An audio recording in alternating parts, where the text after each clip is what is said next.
Hi everybody, Peter Huapi here at the Day. Thanks for joining us for another GameDay Classic. This week we're going back to 2015 for a boys basketball game between New London and Ledyard. Now at the time, this hadn't developed quite into the rivalry that we now know today, or over the past 5 years that we've seen. And that's because Ledyard and New London hadn't played each other in the regular season. Ledyard coach Dave Cornish was a longtime assistant under New London coach Craig Parker. He took over at Ledyard in the 2011-2012 season, and add to that several players on the Ledyard team who had transferred from New London. And what you end up with, even though in the lead up to the game, the coaches and some of the players involved tried to say it was just another game, we didn't believe that. We knew how excited these two teams and their fans were to face each other, and the game did not disappoint. The Standish Gymnasium at Ledyard High School was packed. The game came right down to the wire, and I think you're going to enjoy this one. If you remember it, then you'll be happy to see it again, and if you didn't see it the first time, you're in for a treat. Stay tuned at halftime. We'll have some special guests from the game. But right now, we're going to turn it over to our broadcast team of Casey O'Neill, Mike Guerrera, and Keith O'Brien.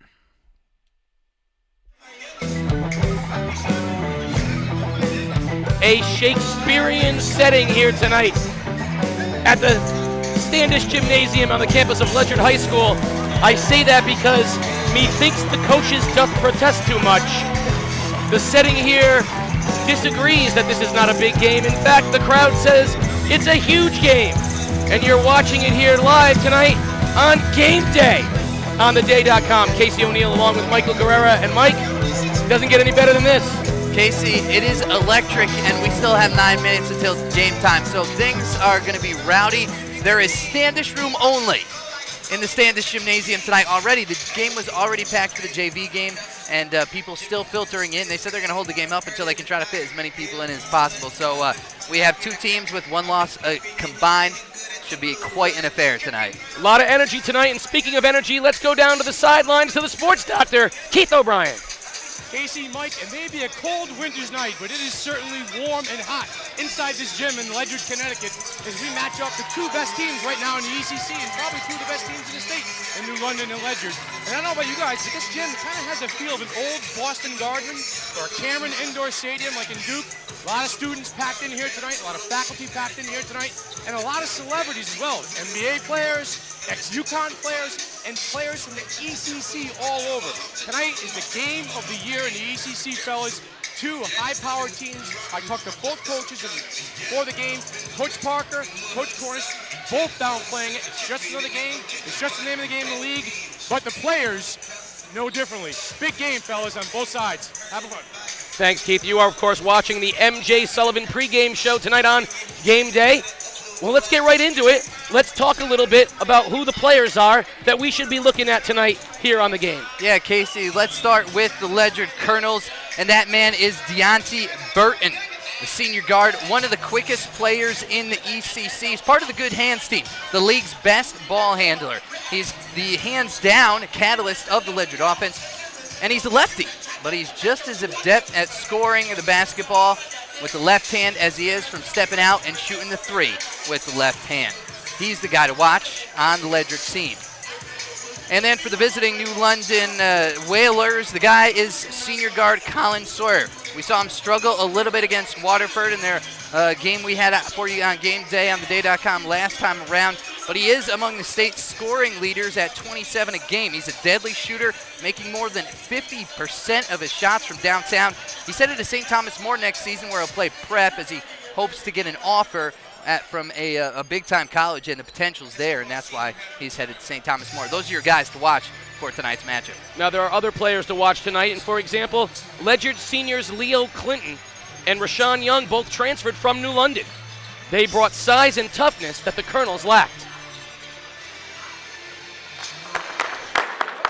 They bring toughness, a little bit of muscle, from the football field, because obviously we're not big.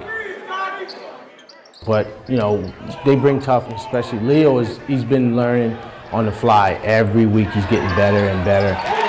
and Cat's coming along as well, you know. And I told Cat the other night, he's got to be more physical, because I want him to, you know, be more physical, but, you know, rebound the ball and finish inside. It's been a great experience, and I like playing under Coach Dave. He's a good coach. Coach Troy is nice. He always has you going. I like the tempo that we play at. We're always up-tempo, up and down the court. Coach always pushes us, so it's nice here. I like it. And what made you want to come here? What was the difference? Well, I was here freshman year, and I went to New London for sophomore and junior year, and I just missed it. I missed being here with coaches, my cousins, teammates, friends. So I decided to come back for my senior year and finish up here. I love everything about this school. The people, the coaching, everything. It's just warm welcoming when you walk into them doors every morning. Everybody, when you walk in, they just say good morning. Everybody's kind to you. If a team's winning, kids are going to want to play there. Ledyard has been since Coach Dave and Coach Troy have been here the last 4 years, we've been a dominant program. We've had probably one of the most demanding schedules in the ECC, and we've had very good records, and we've went to the playoffs all 3 years they've been here, and hopefully this year we get back. And I think if they're going to have success tonight, it's going to be Leo Clinton, and that's, in my opinion, the key guy for Ledyard tonight, because he brings a lot of toughness to that Ledyard lineup. Now, we are going to have a lot more for you on the MJ Sullivan pregame show. You're watching Game Day on theday.com. Welcome back to the MJ Sullivan pregame show here on theday.com. Whalers senior Brian Cespedes started his high school career at Grosso Tech, but after just one full season at New London, he earned a football scholarship to the University of Connecticut. At first, I was getting calls from UConn. I wasn't taking it serious because it's my second year playing football. I didn't think I was going to get a full ride. And more to my dream school, it like caught me by surprise, and I was just shocked when Coach Miranda called me down to his office in ADP. So he looked like a kid in the candy shop. He was more excited than I was. I was still in shock. He calls me down and tells me, "What are you going to tell them?" And I was like, "What are you talking about?" He says, "At UConn, are you going to commit?" And I didn't know what to tell him. I was shocked. It changed my life tremendously. Before this happened, I was looking at sports. I was like, okay, I'm not getting anywhere in life. I'm a 6'7" kid. I'm barely good at basketball. And playing this sport, trying to get something out of it, it gave me hope at the end of the day that now I'm going to get a free education. My parents don't have to pay for my education, so that's a huge weight taken off their shoulders.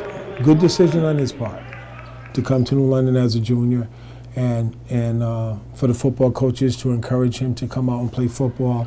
It's a very good story, and it's just interesting that things like that can happen for Brian and for young people just to come here and participate in football, because he wasn't offered that at Grosso Tech. New London has a bad image. Parents think that New London's this bad school, so they don't send their kids there. That's the problems with my parents. They thought that since New London was a bad school, they thought I was going to become bad.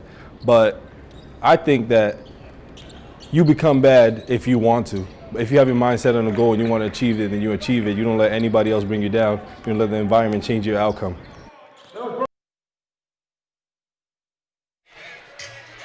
Welcome back to the MJ Sullivan pregame show. And Mike, what a nice story about a kid, Brian Cespedes, who's going to go get a chance for free education and Division I football. Yeah, you love that he really emphasized, hey, I'm going to get a free scholarship. I'm going to get to go to college for free. And you like to see that dream of going to a state school, going to UConn. That means a lot from him. It's not that far from his hometown right here in New London, so that's a great story. And he's going to be key for the Whalers tonight. We talked about Clinton on the other side of the ball. Those two are really going to be banging down low, and then you got C.J. Parker throwing there as well. So it should be an interesting matchup watching the down low, but Cespedes is definitely a very nice story. Well, we have got a packed house here tonight at Standish Gymnasium, and we are excited. We will be back with more of the MJ Sullivan pregame show live on Game Day on theday.com. The following is a presentation of The Day. To have a rivalry, you have to play each other. And we haven't played in 3 years, just 3 years. So I don't really consider it a rivalry yet. The people in this area have been wanting to see us play for the last 2-3 years, whatever the case may be. To be perfectly honest with you, I've never really thought about the game. it's a big game, but it's also just another game on the schedule. We have other games that we want to win also. I've coached in a lot bigger games than what this Ledyard game will represent to me personally. To me, it's just another basketball game. You know, I'm an old veteran coach. You know, I'm not worked up about playing Ledyard High School. But people around here think it's like Armageddon 3 or something. Both places don't like each other. Each team wants to win. But from here, coaches have coached there, players have played there, and now they're here. So I guess it's just a little bit getting back on them since they think we're traitors or whatever they want to call us. Definitely. It makes me want to play harder because I just want to prove to them that it was the wrong choice to leave here. The only question I have is I sort of question why the game wasn't scheduled for our gym. Seeing, I guess, everyone in the area knew the impact of this game. Why it was scheduled in Ledyard is beyond me. I mean, our gym accommodates a lot more people. The league scheduled the game, you know. You want to play at Mohegan Sun? I mean, that's even bigger. Go to Mohegan Sun. But no, the league scheduled the game, and we're going to play where the league scheduled it. I'm pretty sure it's going to be sold out for the first time in a while. Everyone's going to be there. Everyone from the ECC is going to be there. It's going to be pretty packed. It's going to seem like a ECC championship game. It should be a good environment, and hopefully we have a good show. Welcome back to the MJ Sullivan pregame show. Let's take a quick look at our keys to the game. First for New London. They need to use their size. Parker, Cespedes, and Major Roman have to be bigger than anyone Ledyard has.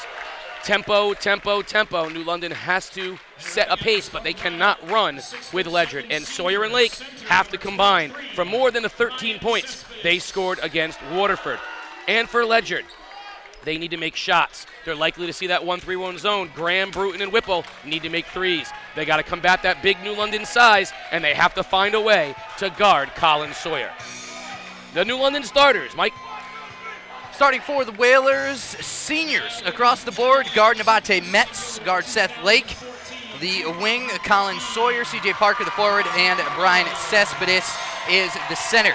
Starting for the home, Ledyard Colonels. Senior guard, Mario Graham. He's in the backcourt with Deonte Burton. The other senior guard, another senior guard, Andrew Bird. And then you got seniors down low. The forward is Phillip Thomas. And the big man who we've talked about, and you'll hear his name a lot, is the nice hairdo of Leo Clinton. You know, Leo Clinton, we keep making mention of him, his father, who I go all the way back to elementary school with.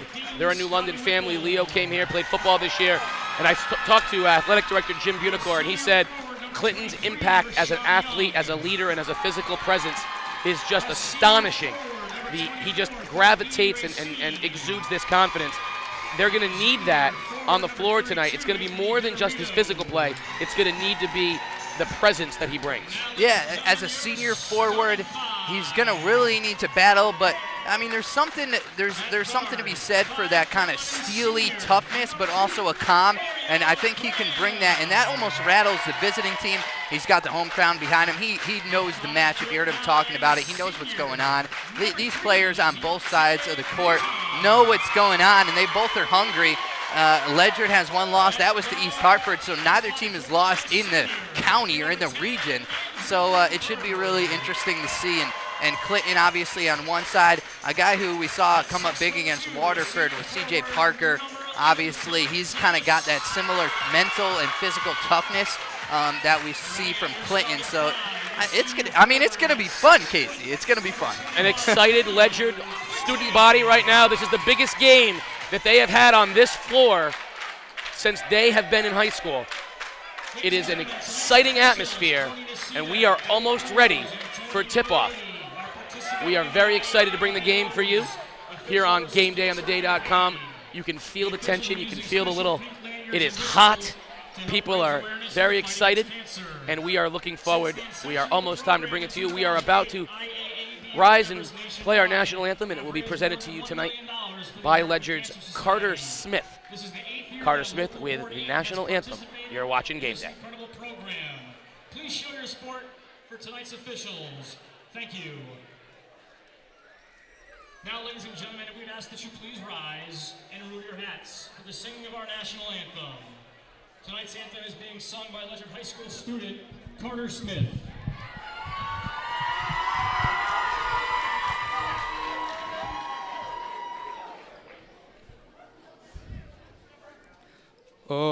Oh, say, can you see by the dawn's early light what so proudly we hailed at the twilight's last gleaming, whose broad stripes and bright stars through the perilous fight o'er the ramparts we watched were so gallantly streaming, and the rocket's red glare, the bombs bursting in air, gave proof through the night that our flag was still there.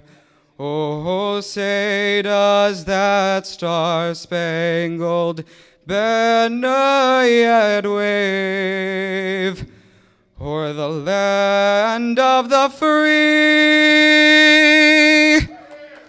and the home of the brave.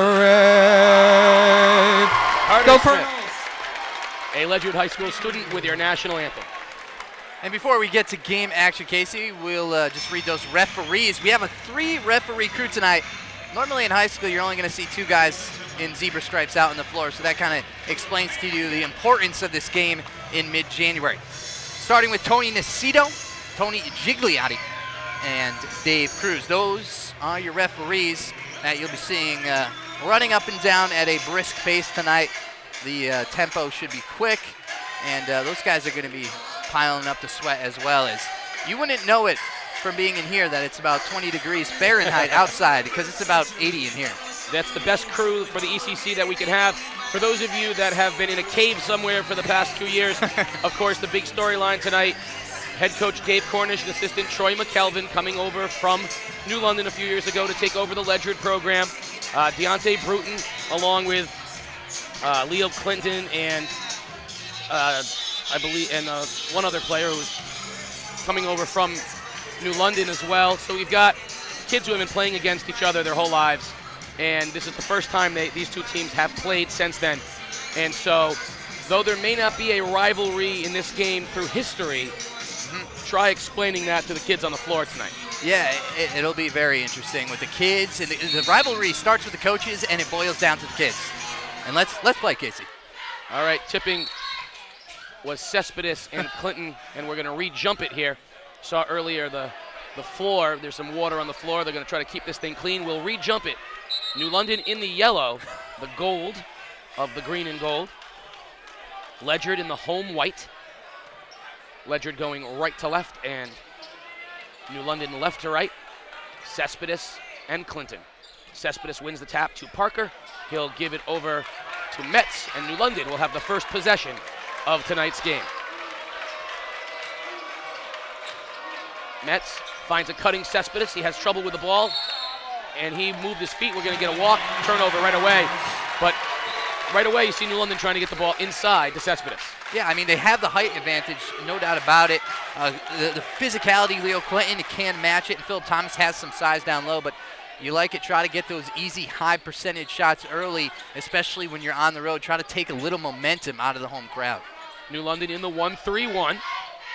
Bruton,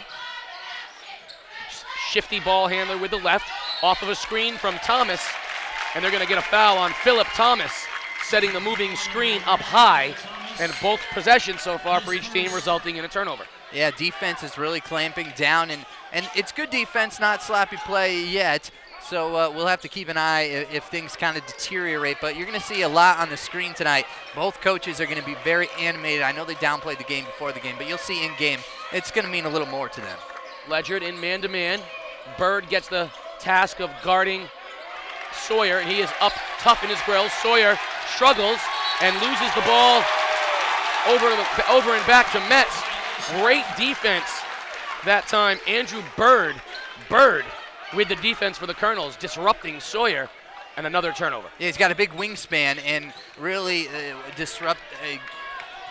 giving Sawyer all kinds of fits. He wasn't able to drive and kind of get to where he was trying to get on the floor. Runner in the lane, no good. Rebound loose on the floor. Who's going to come out of there with it? Still loose. And we are going to have a jump ball, it looks like. some tempers there between Cespedes and Clinton. Neither of them wants to give up the basketball. Colonels will retain possession. Already a little jawing going on. You saw, nothing too harmful, I'm sure, but Cespedes and Clinton getting into it a little bit. Just kind of a tale of what you're going to see for the next 30 minutes of this one. It's hot. Inbounds pass. Great look from Bruton to a cutting Thomas, and he was fouled by Cespedes on the way up, and he'll go to the line to shoot two. You saw earlier some women in the crowd with fans. It is hot in here tonight. The atmosphere is electric. And I also want to be clear that you said Bird had a large wingspan. Yeah, I did. I didn't know if you caught that. Gotta keep it a little loose. Cut the tension a little. 2 shots for Phillip Thomas, the senior forward. First one is good, and Ledyard with the first point of the basketball game here at 6:51. So over a minute went by without our first point. Multiple turnovers, but Ledyard with a 1-0 lead. We'll see 2 evenly matched teams, both very skilled. We'll see if it kind of turns into a battle of defenses or if the offenses are able to get loose a little bit. Second one no good, and C.J. Parker took that rebound high. Up ahead to Sawyer. Sawyer, tough pass to Parker. He couldn't find it. Clinton intercepts, and coming the other way are the Colonels. Bruton looking to push. No good, but the follow by Clinton also no good. Ball tipped. The littlest guy, Metz, comes out of the pack with it. He's looking to run. Metz to the basket. No good. Rejected that time by Graham. And Metz hit the wall hard. There's very little space between the end line and the matted wall, and Metz hit it hard, but New London will retain possession. Very little foul territory almost. But a great defensive play coming back down the other side by Graham. On the break, he timed his jump perfectly, avoided the foul, got the block on Metz, and now it's just an inbound. Metz nowhere to inbound, finally gets it to Parker. He is stripped by Bruton, who loses it right back to Sawyer. Sawyer drives the lane, and we're going to get a blocking foul on Leo Clinton. He didn't quite get the feet set, but you see Sawyer, who didn't have any room on the wing that time, try to take it to the basket. Yeah, it was a good drive by Sawyer. It was a close charge, and if you saw on the screen there, maybe a little something on the face, but just a little cut, nothing serious. But it was a good drive by Sawyer, and it was Clinton was inches away from getting the feet set and drawing that charge, and it was kind of an out-of-control move. Sawyer kind of got a break. It was the right call by the officials, but it was a close call nonetheless. Good job also by C.J. Parker on both ends of the court, working the defense and offensive sides. And same with Clinton. We saw him get a block down here and then miss the putback the other way. Sawyer makes 1 of 2, and we are tied at 1 in this pitcher's duel in the early going. Bird drives, rejected by Parker and Cespedes. Metz comes out of the pack.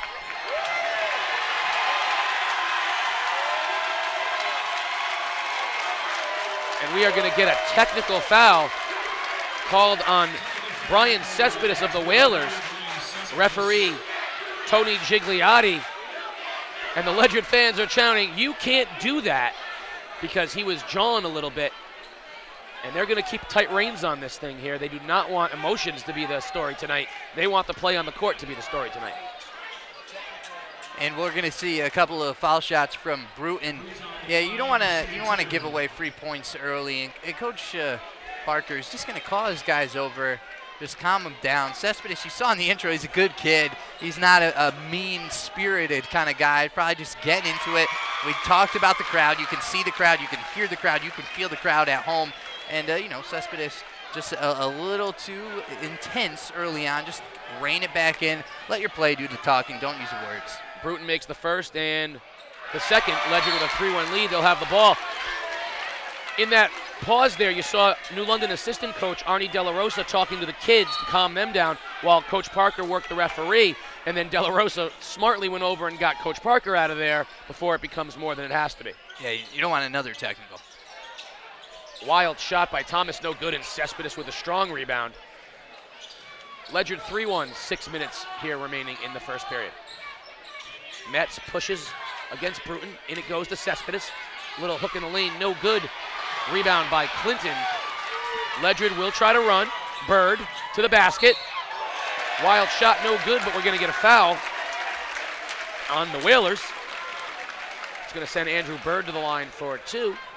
The New London foul is going to be a shooting foul against Metz. Andrew Bird will shoot 2 for the Colonels, trying to increase a 2-point lead. Let's go down to the sports doctor, Keith O'Brien. Keith. Hey, Mike, Casey, early going in this game, you noticed the Ledyard athleticism taking over. They're rebounding on the defensive end, and they're getting out in a transition. It just seems like it's one shot and done right now for New London, so things are going Ledyard's way here early. Thank you, Keith. That foul was actually called on Brian Cespedes, and it's his 3rd because of the technical foul. So into the game, Major Roman, a very long sophomore center for New London, but losing Cespedes for what probably will be the remainder of the half. And you expect Leo Clinton to see the ball a lot more now down low. Really, the New London Whalers do not have a body that can match up with him physically. C.J. Parker's not a true big down low, so it'll be really interesting to see. Ledyard kind of likes to drive and dish. Let's see if they kind of go a little more classic with the offense now. Not the shot New London wanted there. And on the other end, Bruton. Toilet Bowl City, but flush. And Ledyard increases the lead 6-1 now. Another 3 by Metz is good this time. Nabate Metz brings New London within 2, but the scoreboard here has it at 5-4. New London stays in its extended zone. Nice look from Bruton inside to Clinton, but he misses the bunny. Graham strips it away out of bounds off of Ledyard. It'll be New London basketball. The officials are trying to get together right now. They're going to clear up this score. We have it at 6-4. They have it on 5-4. We'll see what they come up with.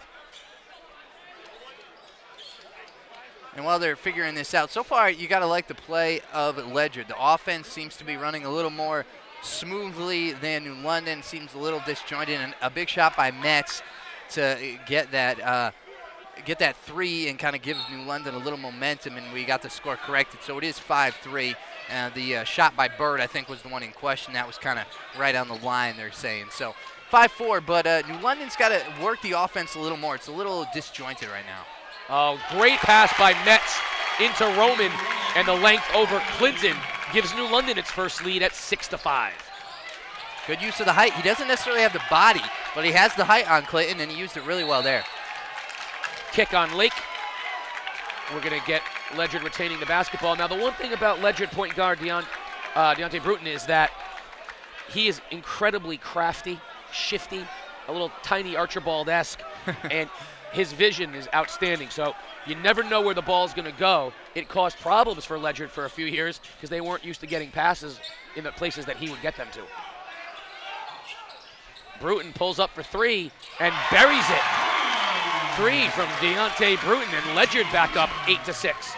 Sawyer the other way from New London with a finger roll is good.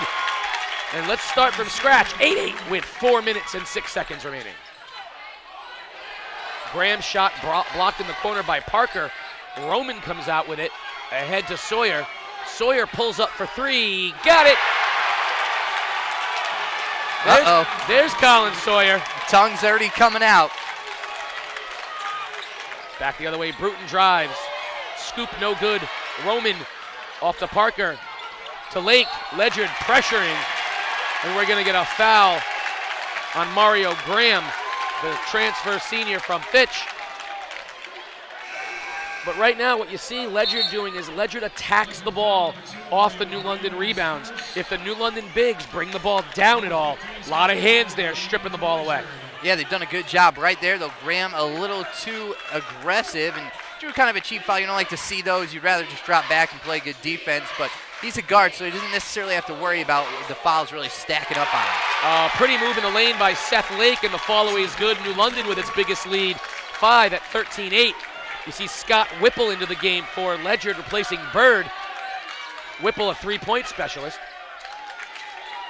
Graham drives, projected by Roman. Parker with a loose ball.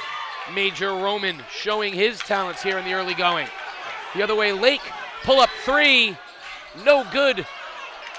And Graham comes out of the pack. Up ahead to Thomas. Layup is good. 13-10, New London.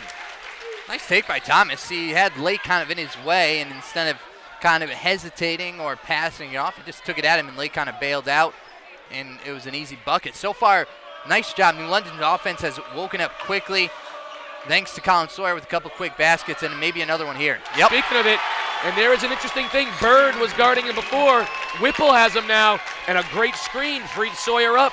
He drains the three from the corner, and it's 16-10, New London. And I think he's already scored more points in the 6 minutes of this one than he did in that whole game against Waterford, so that's a good sign for the Whalers.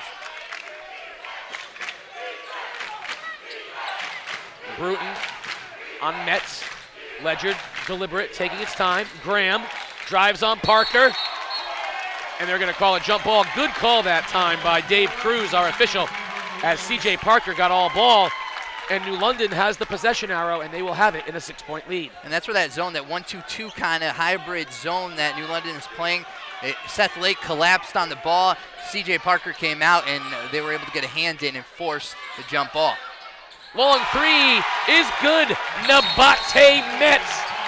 And we're going to get a timeout from Ledyard as New London has its biggest lead of the game, 19-10. Nabate Metz with an early dagger here. And Ledyard wants a timeout. New London is getting it done right now from the outside. We've seen Sawyer hit 2 threes. We saw Metz hit 2 threes now. And that's key. If they can get the outside game working, they can really ease up on the inside, and that takes Leo Clinton out of the game defensively a lot. So we'll have to see if they continue. Sawyer seems like he's feeling it right now. Seth Lake, we haven't heard too much from him. We know he can shoot it. And if Metz can hit threes, I mean, that makes them a very dangerous team because Metz is really, we know he can shoot and score, but he's not a guy they necessarily count on to hit the deep ball. But a couple quick ones like that, Sawyer's been feeling it. And, Ledyard's got the offensive firepower, so New London's not going to jump out to a lead and run away, at least you don't think. But Ledyard's got to refine their offense, maybe try a couple different things because they haven't had really success like they did in the first couple minutes in the last 4 or 5 here. In the past, when Ledyard has struggled, Bruton has tried to take matters into his own hands and do too much. So far, the one who's really struggled, Mario Graham, has really struggled. He's a wing player, and that 1-2-2, that hybrid, and that length of New London, so far has really disrupted his abilities. Let's see where Ledyard goes in this possession. High post it goes into Thomas. Bruton pulls up for three. There it is, no good. Thomas, though, with a long rebound, and he'll reset for Ledyard. Nice offensive board, just kind of got those long arms up and was able to tap it to himself. Whipple comes inside the three-point line, just inside of it, no good. Rebound by Roman, and then Sawyer fouled on the floor by Deonte Burton. And New London will take possession with a 9-point lead.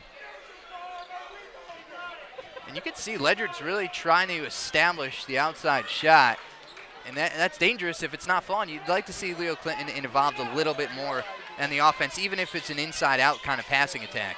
Nice look inside. Metz finds Parker. Basket is good, and the foul. The biggest lead for either team, 21-10 New London. Foul was on Whipple, and that's going to be a bonus for C.J. Parker. How about the play of Nabate Metz so far? We saw him against Waterford a little erratic, really kind of not in the flow of the game. We saw Coach Parker take him out a couple of times, but so far we saw a great entry to Parker. We saw a great entry to Roman. We've seen him hit a couple threes, working a drive. We saw him attacking the basket. He got blocked, but attacking the basket on the break earlier. I mean, so far he's done everything you could ask from a point guard of his caliber. Absolutely. If you said to me that there's a point guard tonight who's the best player on the floor, so far it's been Nabate Metz. Agreed. Inside to Thomas, back out to Bird, who just checked back in. Nice look to Thomas. And he's going to be fouled going up. Phillip Thomas will go to the line to shoot two. Nice in and out that time between Andrew Bird and Phillip Thomas. Kind of a little cheapy there, but it'll give Thomas a chance to get to the line. Ledyard hasn't scored in some time now, so they need to get some kind of points on the board and, again, get the home crowd back in this game and kind of squash the New London offensive momentum a little bit. Right now, if Metz is playing the way he's playing, New London has so many ways to score. I mean, Sawyer's a scorer, Lake's a shooter, Metz is playing like this. But you see Parker can score around the basket. Right now, this New London team is firing on all cylinders. And you got to like to play Major Roman. The sophomore, he's long. He's been effective on offense when they've needed him, and then defensively, he's really shut down the middle. Sawyer had a good look to Roman, but he was stripped. Ledyard comes out of it. Bruton drives on Metz, finds Bird, he loses it, and resets to Graham. Graham drives on Lake, tries the bounce pass, no good. Out of bounds, New London basketball, as we saw a little sloppy play there, a lot of loose ball action. New London will get it with a 10-point lead. It looks like there's a little too much one-on-one right now from Ledyard. You see Bruton tries to drive, gives it to Graham. Graham tries to drive, and then he kind of tried to give it up and lost it out of bounds. Good defensive play by Sawyer, getting the ball, and then, he was falling out of bounds, threw it off the Ledyard, the old street ball play, and it worked there. But Ledyard's got to work the offense. Right now it's just attacking one-on-one in New London's zone. You can't attack one-on-one against the zone. Especially not against an athletic team like Right. New London. A team like New London, you want to get them over-pursuing like you do in football with passing and reversing the court.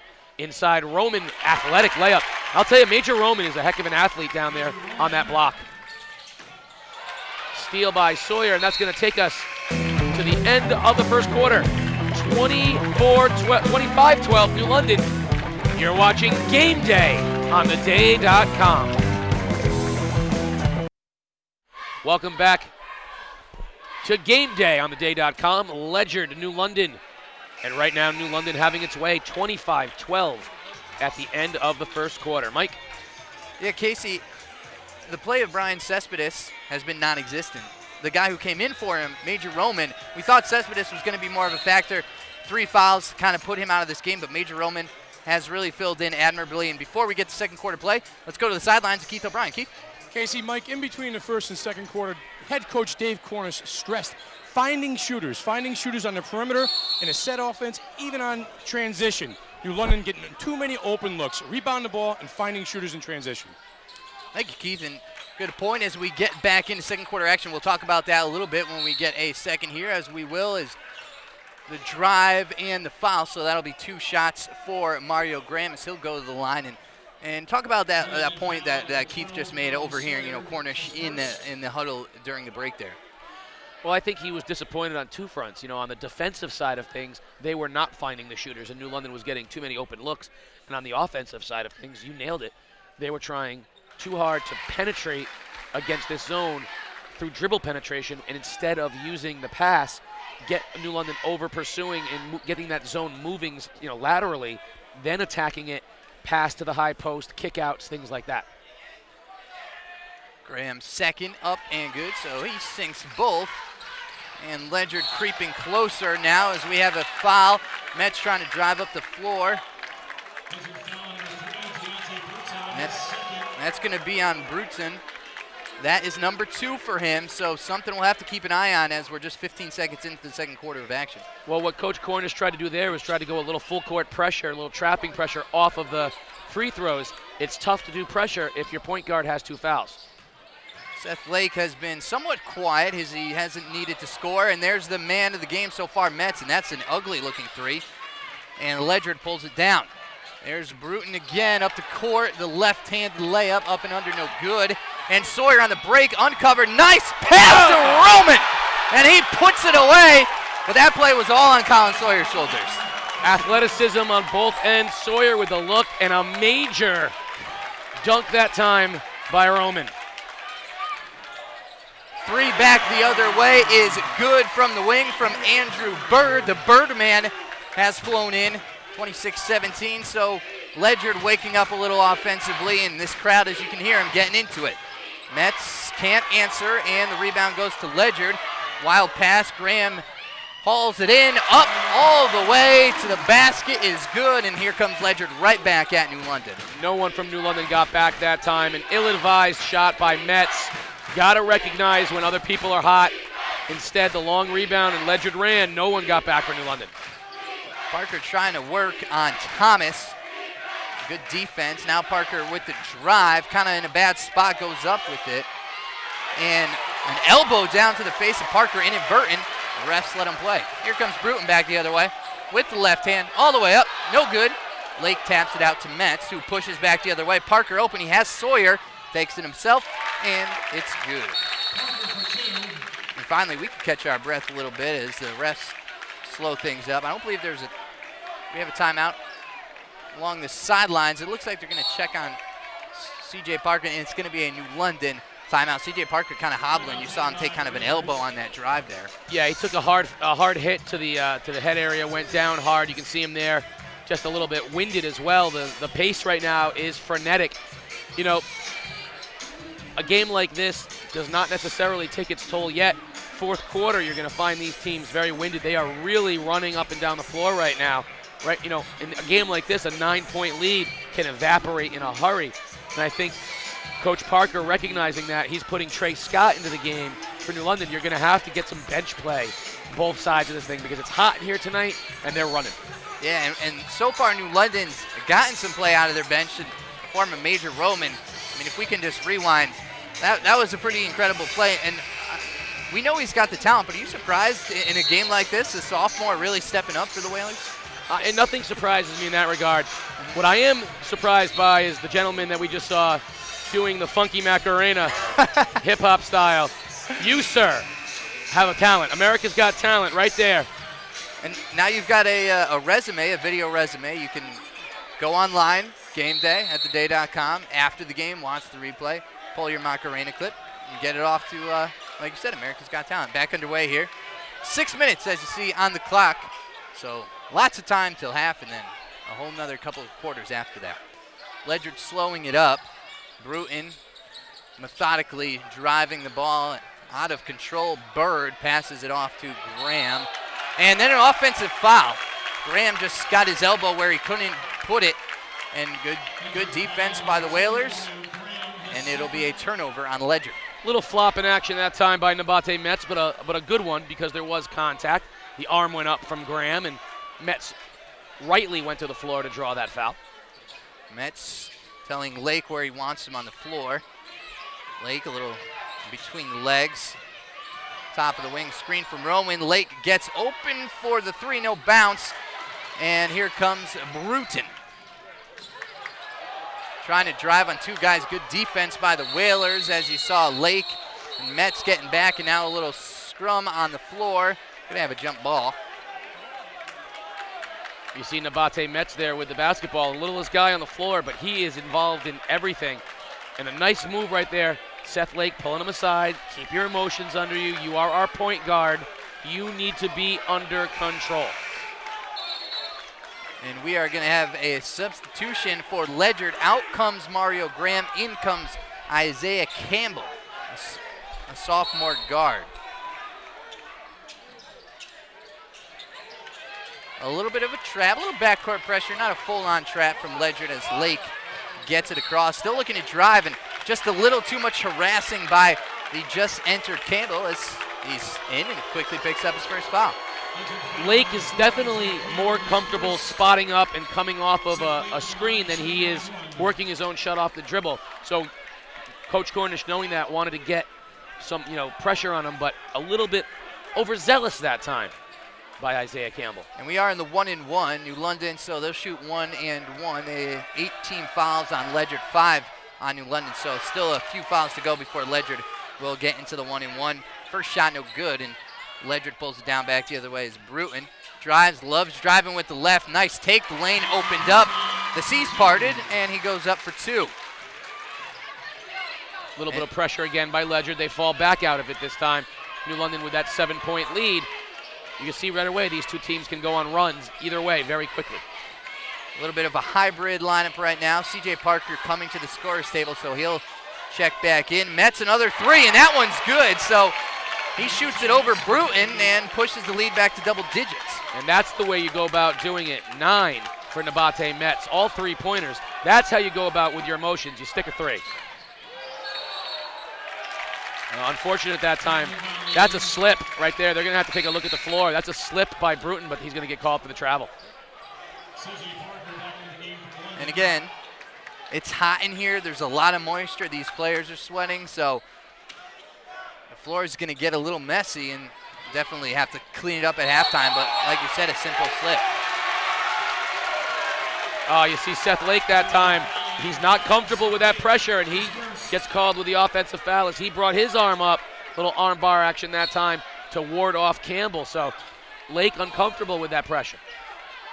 And with the entry of Campbell, you'll see Bruton playing off the ball more. That might help Ledyard's offense. We'll see if that allows him to get some more space. Working it around the wing left corner is good from Andrew Bird.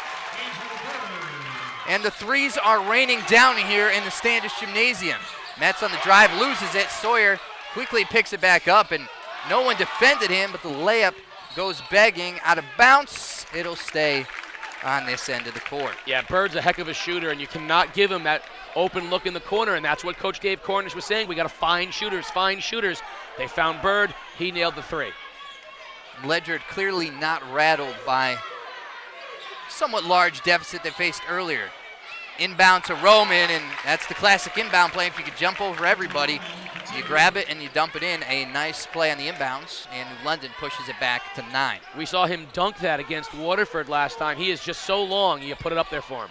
There's Bruton, and he drains the three, so playing off the ball, he's able to get a little space. The defense switches up a little, and he drains it. And New London just being lazy on that zone right now, not extending out on the shooters. Bruton now with 12 on the night. Metz, how about that work in the lane? Kind of got tripped up, but kept the dribble and laid it in, and he now has 11 for New London. And the point guards are the ones putting on a show here tonight. Interesting little entry pass. Bird corrals back out to Bruton. He's feeling it, but not that time. Sawyer pulls it down. If that one had gone down, you would have seen Ledyard absolutely erupting. You know, Cespedes fouls so far have not been an issue for New London because the play of Roman, which has been really, really good. There's Sawyer. We haven't heard from him in a little bit, and that's no good. And Bruton skies for the rebound. Here comes Ledyard continuing to kind of crawl back. Nice play on the break as Bruton hands it to Bird, who's the beneficiary of a nice driving pass for the easy bucket. And Ledyard's not going to get rattled by any deficit tonight. They know they can go on runs. They've made these comebacks before. New London has got to stay vigilant. And that's kind of a little no-look. Sawyer on the block, and we're not used to seeing him kind of battling down low, posting up, but he did that time and got it in. The versatility shown that time by Sawyer, scoring on the block for the first time tonight. Kind of a weird pass from Campbell to Thomas, who turns and drives, lost the ball, and Parker corrals it off to Lake. And now off to the more sure-handed Metz, who takes it across half court. 2 minutes, as you see on the clock, the bottom of your screen there. New London still holding on to an 8-point lead. And a bad pass there. Roman just was double-teamed, and a steal for Ledyard. Back the other way. Again, up and in is Thomas. And Ledyard's really been running the break nicely when they're getting these turnovers. Yeah, New London's got to stop the. Got to stop this. They got to stop the ball because right now Ledyard is beating them off transition. Bad pass from Metz. Didn't see the weak side help from Thomas. Lake's three is way off, but Roman pulls down the board. Lake will be hearing about that from the Ledyard faithful, I'm sure. Nice move by Roman, a little drop step, turn and in. The man with the box top continues to put on a show, and back the other way. Roman blocks it. We'll see who the foul was on. I believe it might have been on Parker, unless Roman got some body going in on the shot there. And it is going to be on Parker. So. And you can hear at home, it is loud in here. And what you're picking up right now is a lot of that ambient noise that we get in an atmosphere like this. The crowd noise, the floor noise, you can hear the squeaks, you can hear the shouts. It's hot, it's loud, and it is a matchup that could lead to a very exciting finish. As Bruton misses the first. Casey, we haven't heard from Leo Clinton. Should we be hearing more from Clinton tonight? As it looked like he was going to come out, but no, he's just taking a breather down the other end. Are we hoping? We were expecting more from him. Are you surprised, I guess? Well, yes and no. Clinton is not a skilled player from a scoring standpoint. He's a garbage pail player. He's a body. He gets his points around the basket. He's a double guy with putback points and a ton of rebounds. Yeah. That opportunity just hasn't presented itself because this game has been going up and down the floor so much. And we should mention Clinton hasn't come out of the game, so although he might not be in the box score as much, he's been in there battling the whole game. As we had a foul off the ball, and that was on Isaiah McNair, who actually just came into the game. So that's the second time we've seen a Ledyard player come into the game and draw a foul right away. And again, 1-1 for New London, so Sawyer, the beneficiary of the freebies here. We'll see if he can take advantage. He cannot, and Thomas pulls down the rebound. Lake and Sawyer, their two best foul shooters, each missed the front end of a 1-and-1. Ooh, and that was Thomas not getting his hands around the pass in the middle. Taking it up the floor for New London was Trey Scott. Nothing there. First shot no good, but the putback good for Thomas. New London closes it to 5 with 45 seconds to play. Excuse me, Ledyard. Uh-oh! The Major has given his orders, and he wants dunks. That time a Major got the best of a Colonel. 30 seconds to play. A nice little lane jumper from Phillip Thomas, who's really erupted the last couple of minutes here. These two are settling in, 5 points. Right now, we're looking for an exciting second half. These teams have sort of thrown their punches at each other. Mets all the way back out to Lake. New London trying to hold, but Lake took a step too quickly, and that'll give Ledyard the ball with the final shot. We'll see if Dave Cornish calls the timeout here and talk things over. He is going to make a substitution, get some shooters in the game as he takes Leo Clinton out. So you're going to have McNair, Graham, Bruton, Campbell, and then Thomas. As Bruton gets it, a wild shot. We'll see if he got fouled along the sidelines. It looked like he kind of got pushed, and he did. That's going to be on Nabate Metz. That's his third foul, so both of the point guards tonight are in a little bit of foul trouble, and it's going to send his counterpart, Bruton, to the foul line and his chance at a 1-on-1.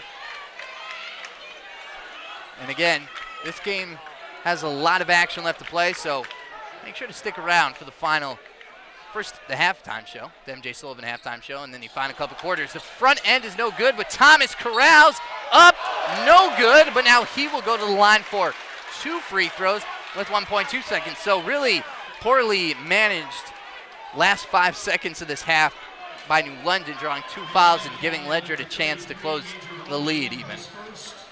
Yeah, not the way you would want to script this thing, but right now you're seeing the fatigue, the end of the first half fatigue set in. Like you said, it's hot. These kids are not hydrated. They're going to be, even worse here in the second half. I can't impress upon you at home enough. It is hot in here tonight. As Thomas hits the first, I'm not keeping track, but Thomas has to have 9 or 10 of the last points for Ledyard. 12 on the game. Make it 13, and it's a 3-point game. A second to play. New London will get one last heave. That's no good, and we go to the halftime. 41-38, New London leads. Takeaways from the first 16 minutes of action, Casey. Right now, New London, they threw a haymaker. They had that big lead. Ledyard responded, and with authority, we are set with a 3-point deficit here. We are set for the second half to be entirely a brand new ballgame. Let's send it down to the side, down to the court, where our own sports doctor Keith O'Brien has Coach Craig Parker. We're at halftime with head coach Craig Parker from New London. Coach, what do you think of the pace in the first half? The pace is good. I think both teams like playing this pace, so the pace is good. What do you need to work on here in the second half to close this game out? Better defense. You having fun? Yeah.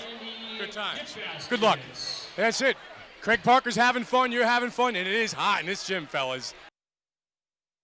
We are at halftime of our GameDay Classic from 2015, New London basketball versus Ledyard. And on, I think, maybe the warmest day of the spring, we have a game from the hottest, most humid gymnasium in the ECC. Casey, can you feel the heat coming off the screen? It looks like you might be sweating a little bit up there. In honor of the Standish Gymnasium, Peter Wappy, yes, I am already glistening. This was the game where I first approached athletic director Jim Bunicor at Ledyard and said, if you don't get me water and towels, I'm never coming back here ever again. It was that hot. And of course, we go back to 2015, the first of the Ledyard New London. Is it a rivalry? We're going to talk a little bit about that. And I'm joined by 3 Whalers. Of course, the then sophomore, now college-bound Major Roman, then senior, and now star in his own right, Colin Sawyer, and the coach, Chop Parker. It's so good to see all 3 of you. 5 years ago, this game was billed by us, the media and the public, to be, the game of the year. And it seemed like the only people who didn't want to acknowledge that were the coaches, who kept insisting it was just another game. And Coach, you made a really good point at the time when you said, I've kind of coached in bigger games than this one. I'm not going to make a regular season game with Ledyard into more than it is. And Dave Cornish, to his own right, said it's not a rivalry if you don't play each other, and we hadn't played each other. So, do you remember going back, trying to balance the expectations of the public and your team with your own idea that, guys, this is just another game? Well, Case, I truly believe we approached it as such, just another game. Like I've always said, at New London, there's not many programs that enhance our program, and I don't believe there's any teams locally that enhance New London. What I mean by that is, if we beat somebody around here, it's no big deal. Normally, if they beat us, it's a big deal. We're more of a state level program than any other team historically, than any other program in this area. But having said that, we had a lot of players, a lot of young men on the team that knew each other. They were friends. And I heard talk prior to the game, about people talking about the game, and even the Ledyard coaches and people as such. And but we went into the game over to their gymnasium. We came out. Ultimately we came out with the victory. And matter of fact, we beat them again later in the season. And we take some accomplishment in that. And we had a veteran team. We had an up and coming sophomore, Major Roman, that played very well that game. Actually, Nabate Metz probably had one of the best games of his career. And of course, it's funny, Coach, watching it. I didn't realize how many talented basketball. I mean, there was a lot of talented basketball players on the court at that time. You had, Deonte Burton went on to be, Division III, kind of player of the year. And, Colin's, a college basketball player, and, Major's a college football player. And, there was a lot of talented players on that floor, people that went on and played in college. And Colin, looking back, this was kind of right in the middle of Game Day's ascension. Everyone sort of looks at Chris Dunn's team as the one that got Game Day going, and then the Mikey Bassetto, Dev Ostrowski years as the years that sort of elevated us. But this team here, you guys were undefeated. You were ranked 4th in the state. This was a premier team. The gymnasium reflected it. Looking back, do you remember how big this game felt as a player? Not because of necessarily the rivalry, but because you guys were undefeated and ranked 4th in the state. Yeah, absolutely. I mean, I know we definitely tried to maintain it's just another game and like that type of mindset, but I mean, you just knew that the tension was high. I mean, even when you walked in to like for layup line, even when you saw the JV game, I mean, the number of people that were already there, like a line to the door. I mean, those are the games you play for, to play in front of that many people and take advantage of those opportunities. So, Mage, you were unique in this one. You were only a sophomore. You weren't a starter. New London went 5 seniors deep, and it wasn't the deepest team that Coach has had. You were the first guy, though. And in this game, as Brian Cespedes had been the starter. And in this game, you had got pressed into service early. What do you remember about this game coming in so early in the game? I think it was probably your best game of the season at that point.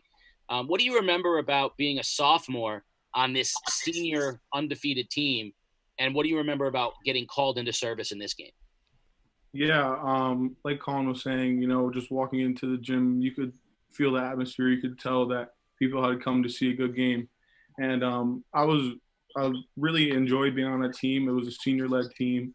I had been playing with some of those kids my entire life. And Brian Cespedes was one of my best friends, and he was starting at the time. And he knew that I always had his back and vice versa. And when he went down with some foul trouble, I was able to come in and I was able to step up in the moment. And, it was one of those games where you just feel good, make a move. The ball just seems to be going in on its own. And really, really enjoyed playing that game, and it's great to just relive some of these moments. Coach, talked a little bit about how smart this team was off the floor. I mean, obviously you've got a couple of college, scholars right now. I mean, there's not many rooms that Colin would defer to someone in the intelligence department. He's got a Yale guy sitting there in the same room with him. These are two very smart young men. Of course, your own CJ was on this team, another bright kid. A lot of brain power. Is this maybe the smartest team that you've coached from a IQ standpoint? And do you think that translated onto the basketball floor for them? Oh, absolutely. As you said, Major at Yale, Colin at Brandeis, CJ went to Northeastern, et and very cerebral team. They had an intelligent approach to the game, and certainly the most intelligent team that I've had the opportunity to coach. Their play on the basketball court, and even what they've been able to accomplish in the classroom. Now, Colin, you move on, at Brandeis, like Coach said. Talk a little bit about the college game for you, what you've sort of seen as the challenges in the college game, and then talk a little bit about Deonte Burton, who has really flourished in the Division III level, and what you see watching this game about both your career and his, sort of like the transition from high school into college. Absolutely. I mean, I think the biggest, the hardest thing transitioning for me was, and I was cringing watching myself in this game, defense. Oh man. I've definitely improved dramatically defensively.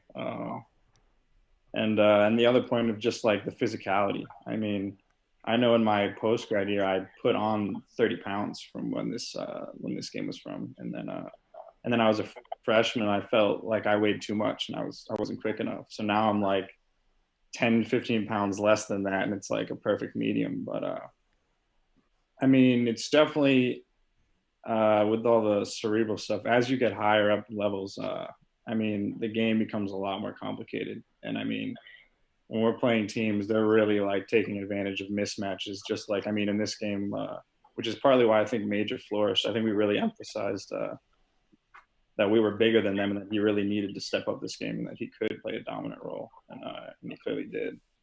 And what did you see from Burton from this game that he was able to take? Because now here's a kid who's not a big kid. You talk about the size and physicality of the college game. How do you think he was able to flourish at the Division III level? I mean, he's fast as lightning. I mean, his hands are so fast. His hands are huge, if I remember correctly. I'm pretty sure his hands are really big. And I mean, he's just smart. He's just an all-around player. I mean, he can shoot it. He can drive. He had the mid-range game in high school, which I hadn't developed until later in my career. But yeah, I mean, he had a fantastic career at Nichols. I was able to watch him a couple times. I would have loved to have played him again, but of course, it doesn't always work out that way. So, Mage, I look back now. You were a kid. You were young. You had one of your first dunks. The dunks got better as you got older. I'll say that. Talk a little bit about when you guys were coming down the stretch of this game, and you're drawing up the last play of the game. What's it like in that moment to sort of have to, come up with that last shot? And I really want to know secretly, what is coach what's coach like drawing up a final play in the huddle? That's what I really want to know. It's funny you talk about the intelligence and the IQ. At the time, I'm not the brightest basketball mind, but I always had trust in my coaches, and the older guys, of course. So coming down the stretch, we knew we were a great team that we would be able to pull it through, and the game plan was what we drew up, and worked out very well. And it's just a great experience overall.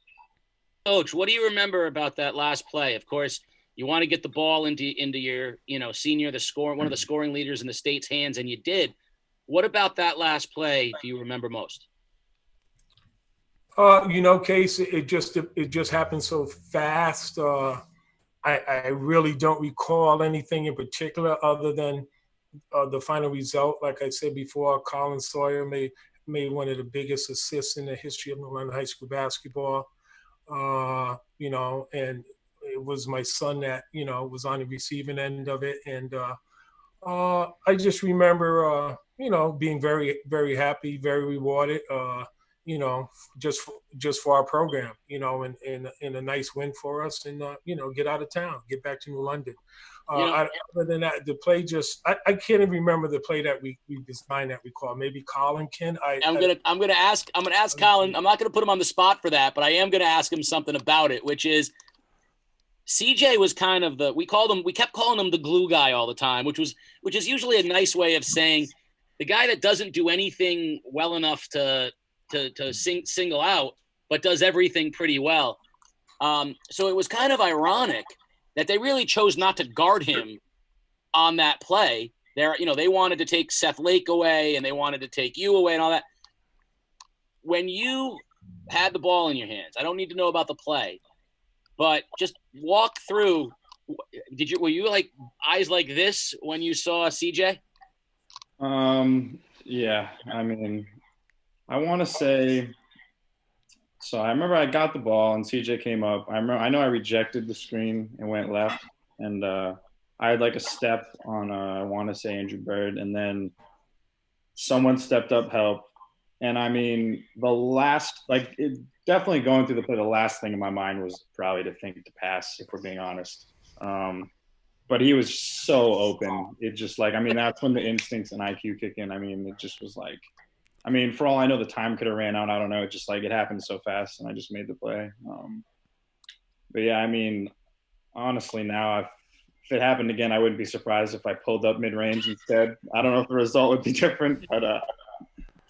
I'm gonna have Peter Wappy come in here for a second, because Peter, you looking back at the highlights say that you saw something very unique on that play. So if we watch this fourth quarter unfold, you will see that we couldn't see what was happening on the Ledyard bench, but we could see the athletic director from Ledyard on the baseline recognizing the open man, and you could see the visible frustration in his body language when no one was there. And I joked ironically, being good friends with him, that's the most attention he'd ever paid to defense in his career. And I can take that zing because he's my guy. So I want to find out, we'll talk a little bit about where everybody is right now and what everyone's doing right now. So I'll start with Major. We know you're at Yale and we know you're playing football. Just talk a little bit about how this past season went for you, football being one of the few sports that was able to get its entire season in. Talk a little bit about how football went for you, how school's going for you, and with the uncertainty of the upcoming season, what you're hearing from your coaches and what you're doing to stay sharp. Yeah. So as you said, I'm right now. Well, I just finished up my junior year at Yale. It was actually a great year for me, both athletically and academically. Athletically, I was thrown in for a larger role on our team. The other tight end that I was sharing reps with the season before, he ended up going down with a severe knee injury. So that thrust me into the starting spot. And I was really excited to see my development over the season, just having more experience. And it was just another great team to be on. And we eventually went on to win. Well, we're sharing the Ivy League title. Just that last game against Harvard, just a historic game. We came out in double overtime to win. And it was just one of those moments that I'll never forget in my athletic career. And right now, things are a little uncertain. Still trying to hear back from the head ups in NCAA to hear about what our season will be coming up. But we're very hopeful right now. Right for us players, it's kind of business as usual, just still lifting, training, running, getting prepared as if we had a season like usual. I'm just really excited to go into my senior year, just give it all I got and just leave it out on the field. And graduate with a Yale degree and hopefully be able to take on the real world once that comes. Well, it's funny because you don't see Yale Harvard leading Sports Center often, but it did on that day where you guys pulled out that double overtime victory. And of course, it's got to be interesting to come to practice and have your middle linebacker say, "Sorry, I'm late, guys, but I was in the lab trying to develop the vaccine that we're going to launch January." Being surrounded by people who are invested in things, bigger than just sports, is really impressive. Colin, you're at Brandeis. Talk a little bit about where you're at and what's coming up for you, and in playing, the winter sports. You guys also were able to get through the majority, your season toward the end. When did that happen with you? So basically, this past season we did pretty well. I want to say we finished 17-8, third in our conference. I think I've had a very unique Division III experience. I've been very fortunate to be a part of the UAA conference. No other conference at this level flies for most of their games, and that's been an awesome experience. Outside of that, I'm actually I'll be going to grad school at Brandeis next year and playing one more year because I broke my wrist as a freshman, so I have one more year, and hopefully I have a season as well. But I'm looking forward to it. What's the team looking like if everything goes your way?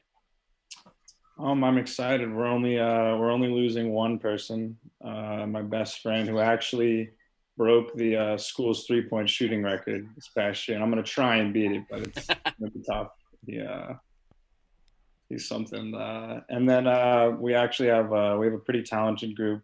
We've got 5 freshmen coming in, and nice. We've had about like 10 or 11 guys on our roster the last couple of years, and it'll be nice to be around 15 a little. It'll take some pressure off my knees, maybe get a couple less reps. I'm sure. You have to worry about your knees at your age. Coach, you keep killing me with he's worrying about his knees. So, Coach, let me ask you, how do you a lot of uncertainty about the upcoming, fall. We don't even know what's going to go on with schools and things like that. How do you, especially in a town like New London, where you get so many kids who have so many other obstacles facing them, how do you try to keep people focused on things like school and whether or not there's even going to be a season? How do we go about doing something like that in Whalertown?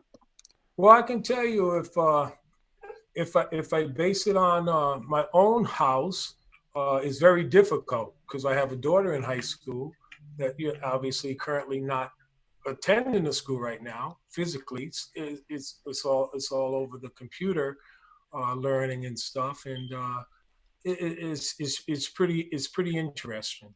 I just actually asked my assistant coach Ani Della Rosa to send out some updates to the players, what's going on right now, trying to get together with them in some regard, to give out some senior awards and things of that nature, and keeping them informed if we're going to be able to, participate in the summer league this year, and things of that nature.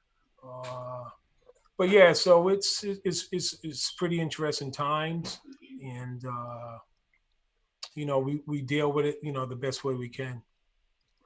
So, Mage, I can tell you, speaking of that, seasons being ended, just a little tidbit for my son. He was an assistant coach on the Burke High School out of the city of Boston, Dorchester district, and he was a assistant coach, and they shared the state title. They were able to play through the semis, but they couldn't get to the championship game. So he was an assistant coach on a Boston team for co-champs.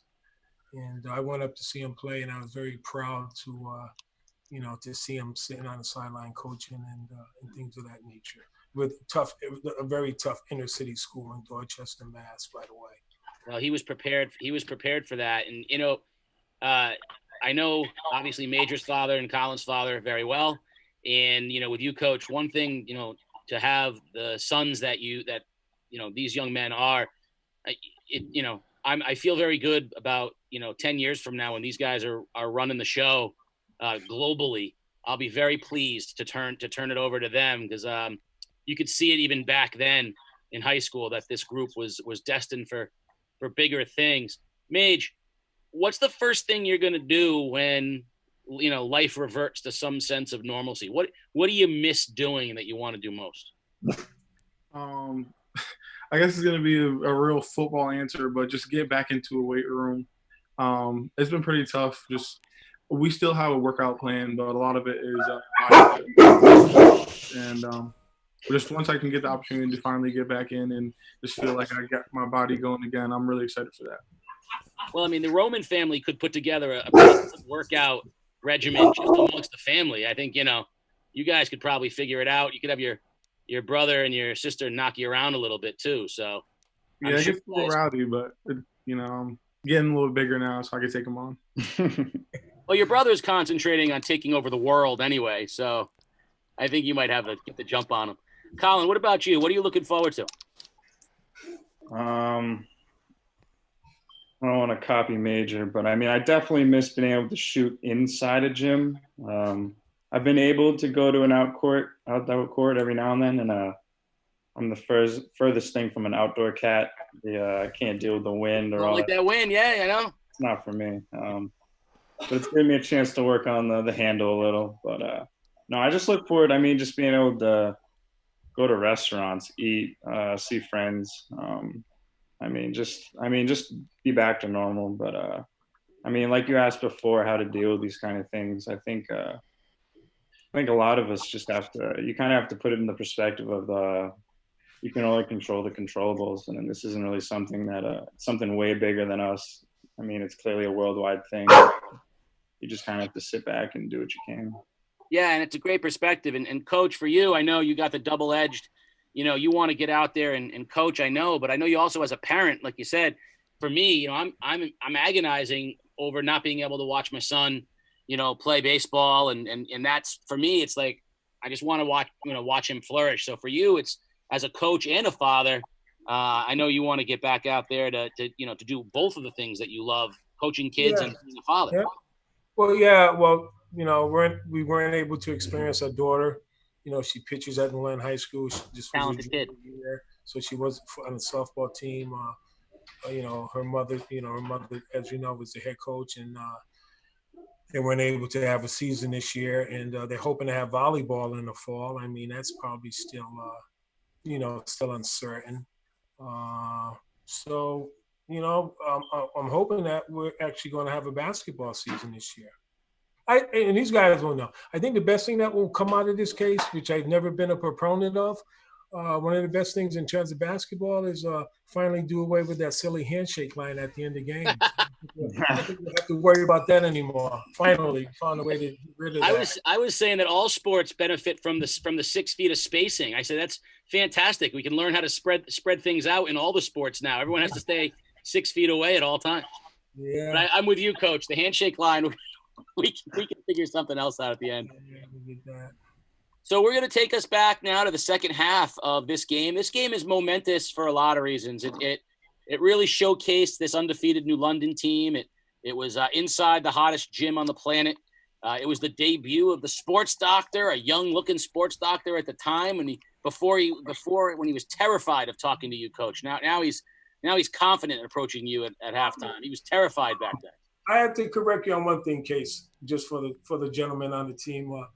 I think that year we were definitely ranked as high as second in the state. You were, but at the time of this game, you were fourth. You were fourth? Yeah, at this time you were 10. You were 10-0 after this game and fourth. I only know that because Peter does all the research for me. If it wasn't for that, I wouldn't have had any idea either. We can't argue with him. No, he knows all. He knows it all. Please watch the second half, and of course, the play, as we like to call it, that really sent New London out with that victory, and enjoy the second half of Ledyard New London 2015, a game day classic at Ledyard High School. As always, I can't thank you guys enough, Coach Parker, Colin Sawyer, Major Roman, for taking some time out and not only providing us with, what your guys are doing now and some insight, but helping us relive the great memories that, sports can be such an important part of our lives. And so thank you guys for sharing that with us. Thank you, Case. Thanks for having us. Thank you. Guys, take care. Well, games like these often come down to the coaches. New London coach Craig Parker entered tonight's game just 2 wins away from 400 for his career.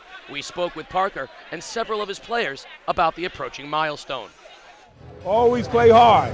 Okay, let's go. Let's get up to a good start. He's taught me that never to give up. He's one of the toughest coaches I've had. There's no play with him.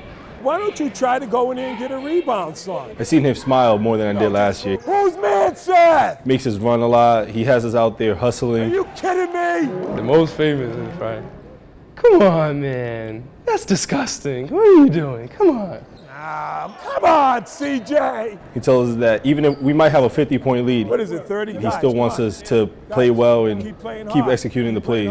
Let's put it away right here. And for him to get his 400 win is well deserved. Oh, no. Not one of these games, man. I think it's a great milestone, That wasn't a foul. and it shows that he's been successful for almost every year, because that takes a lot to get to 400 You wins, clearly saw the open court foul. or even to coach in 400 games. So it shows that every year he comes and the teams work hard. That ref intentionally gave Colin a bogus third foul. The biggest thing he's advocated is Guys, we need to wake up. play with We're heart. playing two lethargic guys. Because if you don't play with heart, you can't win the game. If you don't hustle, you can't win the game. CJ, good hustle. That's good hustle. I hadn't really thought about it, but I guess as I look at it, it just means longevity, a lot of success. You have to pick him up full court. A lot of really good players. So what are you guys thinking about the full court pressure? What are you guys thinking? Some good and loyal assistant coach at times. Certainly not all the time. But mainly it means just longevity and that I'm getting old and I've been here a long time. CJ, hell of a job. Seth. Good job, my brother. Hell of a job. Welcome back to the MJ Sullivan Halftime Show here live on GameDay on theday.com. Now, Ledyard senior Mario Graham transferred from Fitch, adding another perimeter threat to Ledyard's already dynamic offense. First I came and I checked out how the school was, how the program was here at Ledyard, and it's a better fit for me education-wise and basketball-wise. It's a big difference. It's just different. He pushes me in practice. He pushes me and motivates me to be a better player, and I'm just happy to be here. It's a lot better. Mario brings a lot of offensive ability. He can score the basketball in a variety of different ways. He can shoot the ball very well at times. He can handle the ball. He can attack the basket. So he brings a lot of scoring that we losing Darnay last year, which was the bulk of our scoring. That really helped. Have you always been a good shooter, or is that something that has come on late? I would say I picked it up later, probably about 7th grade. That's when I started really shooting three-pointers, but I've always loved to shoot the ball. We also have other guys that can shoot the ball as well. If they were to box and one us or, triangle and two, we have other guys that can step out and, stick that shot. We have a lot of seniors now, guys that have grown up, so they're not afraid to take those shots and make them. As the games get bigger, I think I could be very helpful down the stretch because three-point shooting would open up the defense and make them switch up, and I feel like that's where Deonte would come in and attack the middle, and it'll just make the defense weak and can attack it. Welcome back. You're watching the MJ Sullivan Halftime Show here on GameDay on theday.com. The New London High School Whalers with a 3-point lead over the home Ledyard Colonels. We are just seconds away. The coaches giving last-second advice to their players as we are about ready to start second half action. First half that saw runs by both teams. A lot of energy, a lot of up-tempo basketball. The gym is hot. The crowd is excited. And we are about to start half number 2. Yeah, and what you're going to see as they take the floor here, you might have already seen it. Major Roman remains in the game. So Brian Cespedes, with those 3 fouls, Coach Parker obviously happy with what he saw from Roman in the first half. He leaves him in. Otherwise, the New London the rest of the New London starting 5 is out there, and you're going to see the same starting 5 for Ledyard, and they'll get the ball to start the half, and we'll be off and running. Bruton, Bird, Graham, Clinton, and Thomas for Ledyard. Metz, Lake, Parker, Sawyer, and Roman for the Whalers. Bruton opens right up with a long 3. Back iron, no good. Lake with the rebound for New London. Metz brings it up. Pushes. And we're going to get a quick foul on the floor. Foul's going to be on Mario Graham with a little push. New London will inbound with that 3-point lead. And if you joined us for our first game of the season, you might have said, what makes Nabate Metz, why were we raving about him? He didn't look that good in that game. Well, you're seeing it tonight, why he is such a versatile and key player for this New London team. Lake no good with the 3, but again, New London not able to get back on defense, not able to stop the ball, and instead, Ledyard gets to the basket, and Andrew Bird's going to shoot 2 for Ledyard. And London is starting to look a little winded. You'll see guys kind of breathing a little bit heavy. You see Seth Lake kind of hands on the hips right here in front of you, actually, on the screen, taking a few extra gasps of air. And if Ledyard can kind of take advantage of their fitness, for lack of a better word, that could definitely play into their hands on the break. You see Bird misses the first. He's been a reliable shooter for the Colonels thus far in the game.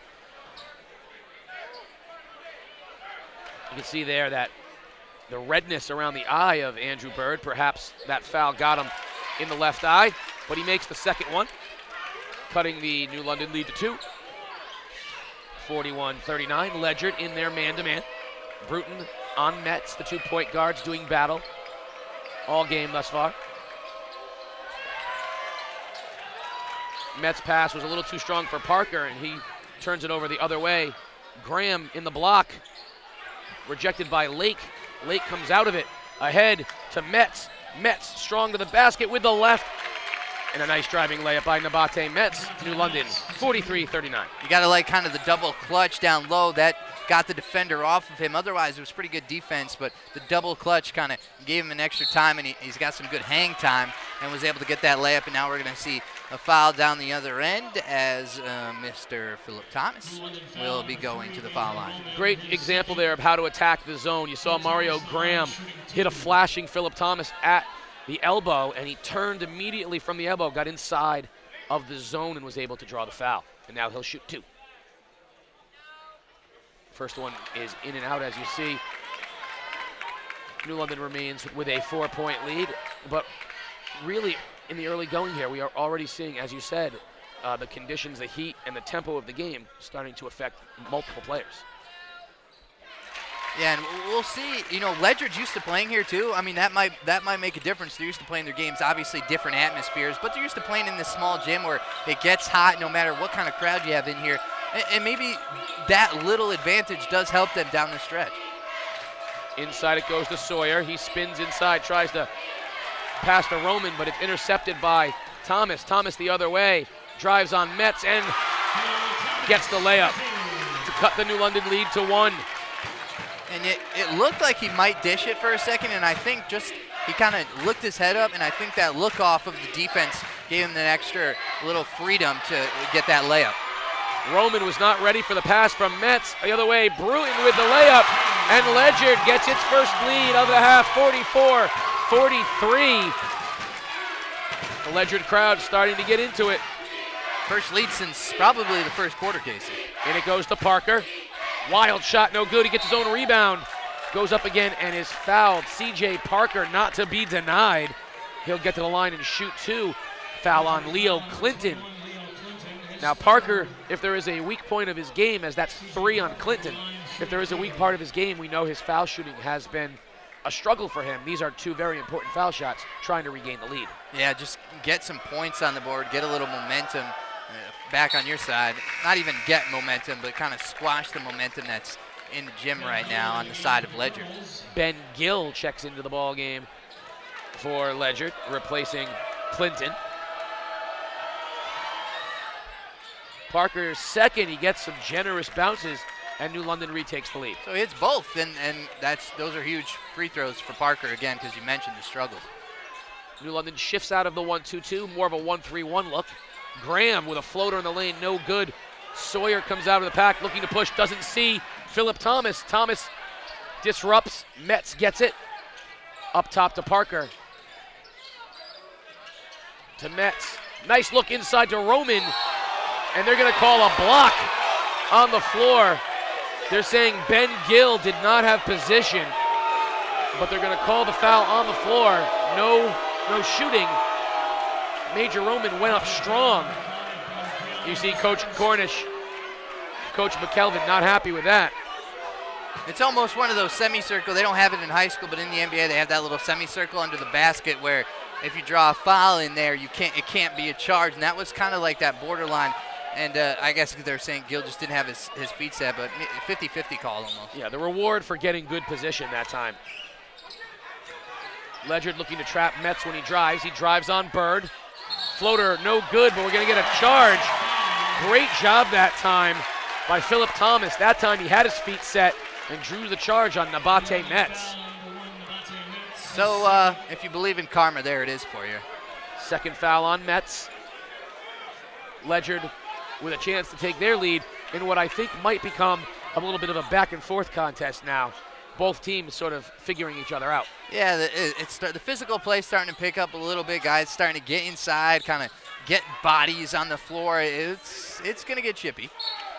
You can see that Coach Dave Cornish in the locker room at halftime obviously went over how he wants to see them attack the zone, because rather than trying to dribble penetrate, they are first looking to break the zone through passes into the elbow at the foul line, and that's how you have to break the zone. So clearly they went over that at the in halftime. Yeah, and they're using a lot more, as you're seeing Phillip Thomas here come out, set the pick, a lot of screen and rolls that they're using a little more effectively. It gives them a lot of options. As I almost had a collision with our camera guy over there. Good work avoiding the catastrophe, and the ball will stay with Ledyard. You got to wonder if New London's going to want to try to attack Ben Gill, new into the game, with Clinton out of his and defined size advantage for the Whalers. No good that time on the three-pointer by Graham. Sawyer the other way. And they're going to call him an offensive foul with a little shove off on the left side, and he went hard to the floor. Colin Soar coming up a little bit ginger. And that's going to be the third on Sawyer. So the fouls mounting here in the early going of the third period. Yeah, you see him grimacing. That one kind of hurt. He came down in his tailbone there. And Sawyer hasn't really gotten what he was looking for. He kind of got a nice couple drives, a couple threes early, but Ledyard, that is, has done a good job to kind of shut him down. And Sawyer's been trying, but he's not been succeeding. Long three by Mario Graham is good. Graham not having success in the first half. That time he found it. Ledyard regains the lead. Roman gets tied up and loses the ball to Graham, but they say he dribbled on the end line, and the ball will come back over to New London. Ledyard with a 2-point lead. Ledyard's starting to focus more of their defense on Roman. As you're seeing, they're dropping a guy down. When he gets the ball, he proved to be that effective in the first half where they have to double team him. Now he's got to look and find that open guy when he's getting double teamed. Nabate Metz drains a three. Nice job by Parker finding Metz in the corner. Seesaw, New London back on top, 48-47. And you can hear the crowd when Metz hit a three, a little buzz. When Mario Graham hit a three, the crowd erupted, and that's how you know where you're playing. Bird that time was disrupted by Parker. Thomas steals the pass. Oh, and a hard foul that time. Nabate Metz goes to the floor hard, and he's going to get called for the foul. That's his third. What a hard foul. He went to the floor hard, and he's coming up a little bit gimpy as we... Yeah, that's the old train on the tracks, or, on the tracks when the train's coming through. Thomas was just making an attack at the rim, and Metz had no position, was just trying to stop the ball. I guess it's a good foul on the break. Cross-court pass. Graham to Bird, and it is good. And Ledyard back on top. We have seen lead change after lead change. We promised a close one. And I want to say we called it, but so far so good. Lake with Graham. Swings it back up top to Metz. Parker calling for it, but Metz reverses. Sawyer launches a three. Oh, wow. Colin Soar with Andrew Bird right in his face. Puts New London back on top. You're seeing some faces in the crowd surprised at that one, too. That was a great shot by a very good player. Bruton tried to answer and couldn't, and New London comes out. Nabate Metz with the basketball and a 1-point lead. 2 minutes and 40 seconds here remaining in what has been a very up and down and exciting third period. Sawyer pulls up again with Bird in his face. Short, no good. Rebound comes out to Bird. Stolen by Metz. Metz drive to the basket. Rejected by Thomas, but they're going to call the foul on Ben Gill. And Nabate Metz is going to go to the line to shoot two. They're saying Gill got him with the body. I think that's the right call. It was a good job by Thomas, but Gill was all over Metz. And a couple of things there. Sawyer tried it once, it worked, tried it again. I actually don't really hate that shot. I mean, it's contested, but he's got a size advantage. He's got confidence in his ability to hit that shot, and you need him to score some points for you. So I really don't. You'd rather see him shooting and missing than kind of cowering and passing the ball off. He's obviously New London's best scorer. And then Metz with the steal, a great drive. He actually had Sawyer on the wing, elected to drive, and now got 2 free throws. As you saw him make the first and the second. So a good kind of couple of possessions for New London. Puts New London up 3, does Metz. I'm going to give credit where credit is due. The very crafty Mike DeMoro says that Nabate Metz scores better than the New York Mets. You can credit Mike DeMoro for that. Long pass by Metz, tipped out of bounds by Gill, and New London will have the basketball. A joke that bad deserves the credit to go where it belongs. Mike DeMoro, ladies and gentlemen, says Nabate Metz scores better than the New York Mets. Yes. And then Nabate Metz went and threw he could have used a relay man on that pass. Better quarterback than the New York Jets. It's a close game. We're joking around, but it is a close game, just in case you're wondering. Parker puts the Whalers up 5. The other way, Graham drives. Oh, hard into Major Roman. Goes Mario Graham. They're going to say Roman with a block, and that's going to put Graham at the line for 2 for Ledyard. And by no means did Roman get there. I mean, it looked hard, but just because he fell down hard doesn't mean that it was an offensive foul. Roman was kind of in mid-stride when he got hit, so good foul. Again, you're not giving up a free bucket, but it was certainly a foul. And as we see this free throw, we're going to see Brian Cespedes lumber back in the game as Major Roman comes out, but more than a yeoman's effort filling in for Cespedes. Yeah, great work by Major Roman. Cespedes fresh, hasn't been in the game since early in the first quarter when he got 3 fouls. 4-point lead for New London. Graham makes them both, cutting it to 3. And again, right now, New London has 6 fouls, so the next one, Ledyard will be shooting the 1-and-1, something to keep your eye on. Cespedes calling for it to Metz. Parker wants it too. All the New London players want to get in on it right now. Sawyer, tightly guarded by Whipple.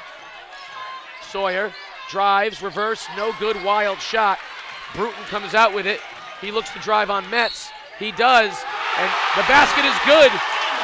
And the foul on Nabate Metz. That's going to be his 4th. A big foul on Nabate Metz. Not only does it give Ledyard an opportunity to tie this game, but it gives Nabate Metz his 4th personal foul. Huge foul and great play by Bruton. I mean, we talked about the quickness. He beat Metz that entire play. There was no choice Metz had. He should have just given up the shot, to be honest. But Bruton, great body control. You saw him in the air just kind of hanging up there. He got fouled, and he was still in the air, and then he controlled his body, made the shot easily, and then got the foul shot, as you saw there, as we're tied at 55, and we're going to have a Whaler timeout as Coach Parker is going to have to make some substitutions with Metz at 4 fouls. And how much pressure is there going to be on Isaiah Cunningham, the junior guard? He's the JV point guard, back up for the varsity, but he is going to take important minutes as Nabate Metz sits down with 4 fouls. Let's take it down to Keith O'Brien. Keith? See, Mike, in a timeout here, Coach Cornish is continuing to tell his players to push, push, push. Push on the offensive end, push on the defensive end. That is their key to success right now here in the third quarter. Coach Cornish says, keep pushing, fellas. So, Mike, how important is Nabate Metz being on the bench right now for New London? Well, both offensively and defensively, he's leading New London right now with 18 points. Bruton's matched that with 18 on the other side for Ledyard, but you heard Keith talk about it, push the ball. Both teams want to push it. Now you have lost your point guard. It's going to be a lot harder for New London to push the ball than it will be for Ledyard. 3 in the corner, Sawyer no good. Lake with a rebound for New London. Ledyard immediately tried to pressure. Cunningham, hey, there's no pressure here. Drains it from the foul line. New London back up 2. Ledyard tried to pressure Cunningham as soon as he touched the ball. He broke it with a good pass to Cespedes. Lake passed up a shot to get Sawyer involved, but it all worked out. There's his other task. Like you said, not only does he have to score, but he's got to guard their leading scorer. That's 20 for Bruton, and we're all tied at 57. Bruton with the steal, but stepped on the end line. New London will retain possession. 57-57. 45 seconds remaining in the third period. And what you saw Coach Cornish do out of the timeout was put a little pressure in the backcourt on New London. Without Metz, he's your best ball handler, your best passer, your best dribbler, although you don't like to dribble out of the press. And we'll see if they do a little more pressing in the backcourt without Metz in. Oh, Cunningham, he definitely has no fear. He shot that 3, and it was in and out. Quickly the other way. Thomas, Whipple rather, stolen by Parker. Cunningham looking to push for New London. They say settle it, settle it, settle it. Bruton definitely wants to put the pressure on Cunningham. To Lake. Coach Parker wants the last shot, as you can kind of see at the bottom of your screen, him yapping on the sideline. Just hold it for the last shot. Over it goes to Parker. Parker drives, layup, good. C.J. Parker with a nice drive that time. Puts New London on top 2, but Ledyard will get the final shot of the third period. Bruton kicks it to Graham. Graham's 3, no good. Cespedes with the rebound, and that will take us to the end of the third quarter. 8 minutes left. Stick around. 59-57 New London. Join us on Game Day. And we are back on GameDayOnTheDay.com for the final 8 minutes of action and what will almost certainly be an exciting 8 minutes. New London leads 59-57. They had a big lead early. They lost it. Ledyard came back, tied it, and then it was all seesaw action in the third quarter. Casey O'Neill alongside on Mike Guerrero. Keith O'Brien's on the sidelines. We'll get to him before we start play here in the fourth quarter. Casey, any idea what's going to happen in this next 8 minutes? Yeah, I'm going to lose my voice. A large amount of the people here in the audience are going to wilt from the heat. Yep. And I'm going to say that someone we haven't suspected yet is going to make a big play down the stretch, because neither of these two teams have any fear, and they are really, really going toe-to-toe right now. And it will be New London to start it. Here in the fourth quarter, you see the Whalers right to left, Ledyard left to right. Lake driving on Mario Graham, gives it back up to Cunningham. We're going to hear his name for a little while here until Nabate Metz comes back in. Again, he's sitting with those 4 fouls. If you've just joined us, a little ticky-tack foul, and it will be a foul against Bird on Sawyer. That is now only 5 team fouls for Ledyard, so still a couple to go. And as we get the inbounds pass, let's go down to Keith O'Brien. Keith? Coach Dave Cornish in between quarters stressed taking the ball to the basket in transition, beating the defense for New London down the floor so they don't have time to set up that 1-3-1 zone, fellas. Yeah, Keith, and that's what Nabate Metz was struggling with, getting back against Bruton, and that's why he has 4 fouls. And one of the reasons why he's sat, so if it's not broke, don't fix it. And that was obviously, as you heard Keith, the message. As Sawyer drives wildly, he's just not gotten going with the drive today. He's been able to shoot the long ball, but not with the drive. As Gill the other way, up and good, and he'll go to the line for the and one. So there, Casey, is Ben Gill maybe one of those guys who we didn't expect to hear from? Games like this require other people to step up, and Ben Gill that time with a strong layup. On the other end, I very much like what Colin Sawyer is trying to do, though. If you want to be the man, you've got to step up in situations like this, and I like the aggressiveness trying to get to the basket. Gill's free throw good, so that puts Ledyard back on top. The seesaw continues.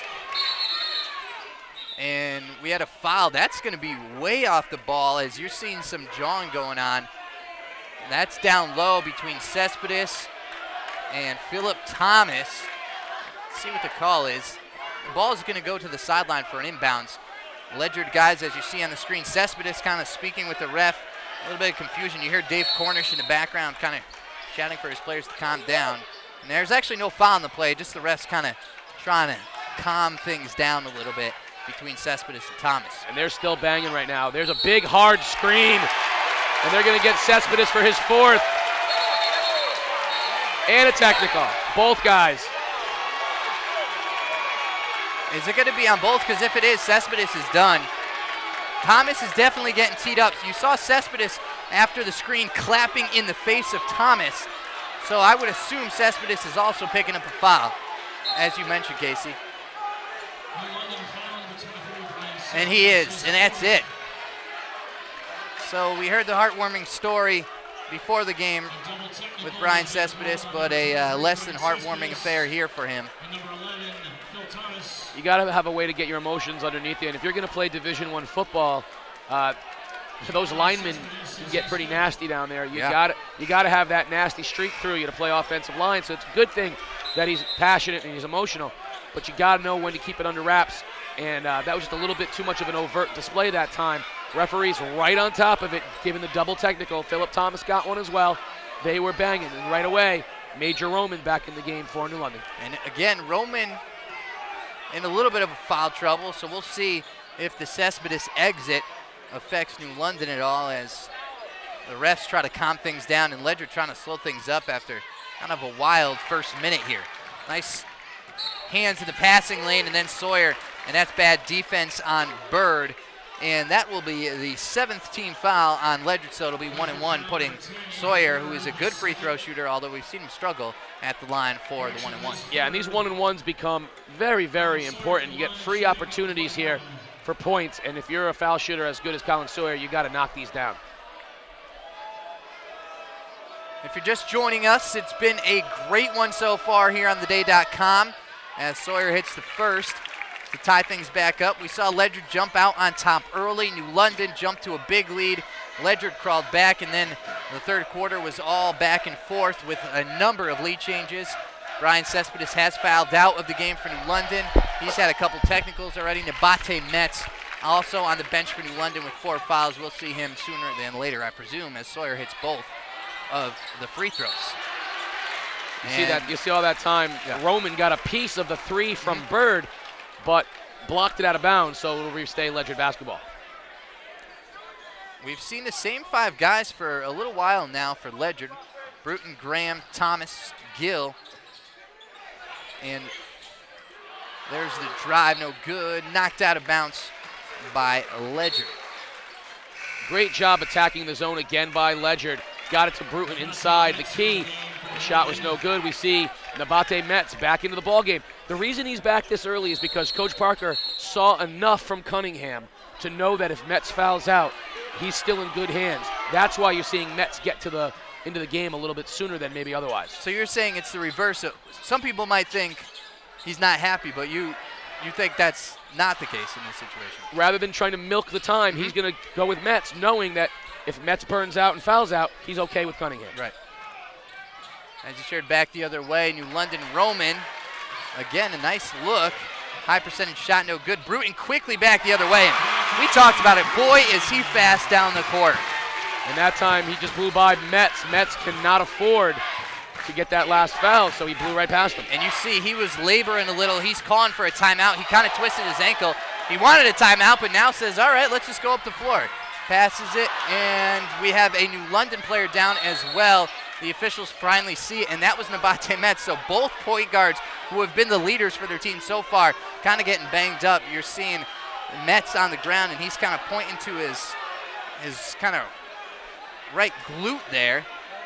And we also saw, if you saw Bruton back the other way earlier, he came up on that fast break layup, kind of twisted his ankle a little bit. He's limping on the sideline. Metz getting 10-2 on the baseline, and just hard physical play leading to some bang-up injuries, but Metz kind of hobbling off. You heard in the opening the coach is talking about moving the game out of this venue because of the size, the 850-person capacity.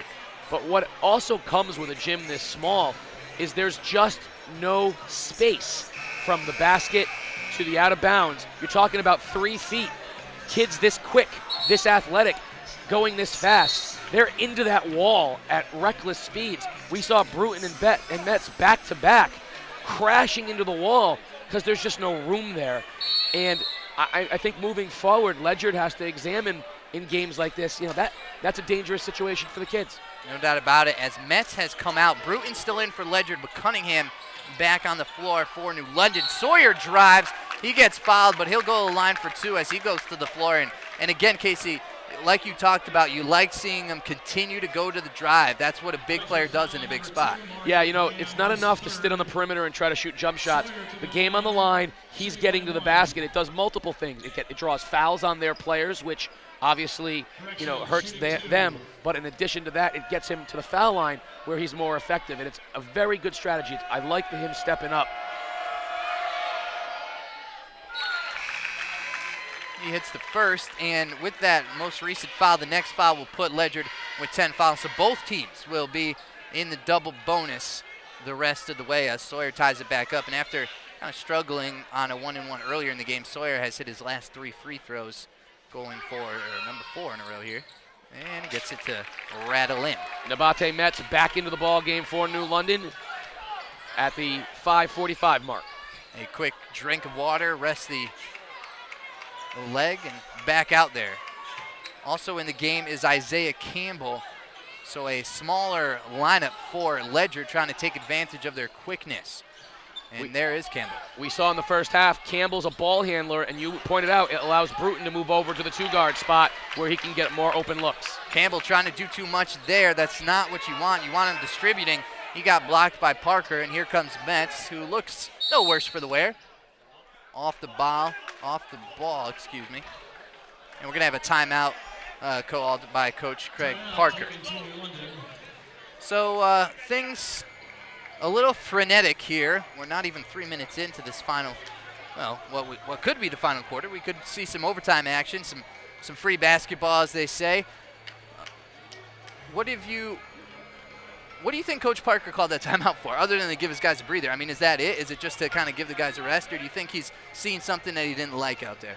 It's the right time in the game. With 5 minutes remaining, he wanted to settle his guys down and go over what he wants to see from them down the stretch.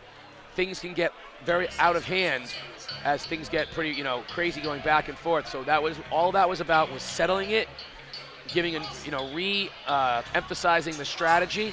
And now you're going to see this game go frenetic again, down to probably around the 2-minute mark, where one team either has a lead or it doesn't, and things will get a little bit settled again at that point. So this was the last strategy meeting before he turns them loose again. Again, you saw the Ledyard Tealers in the crowd enjoying themselves. The crowd has been into this game from the first second, from the tip, as New London, right in front of their bench, C.J. Parker to the backcourt to Metz, who brings it up. Lake, who's been fairly quiet, gives it off top to Parker as New London's slowing the pace a little bit. Roman calling for it. Lake finds himself wide open at the foul line, was almost surprised by how open he was, and then hit back iron from the free throw line, and here comes Ledyard quickly back the other way. Gill, left wing, 3 no good from Graham. Nice tip out by Thomas to Bruton.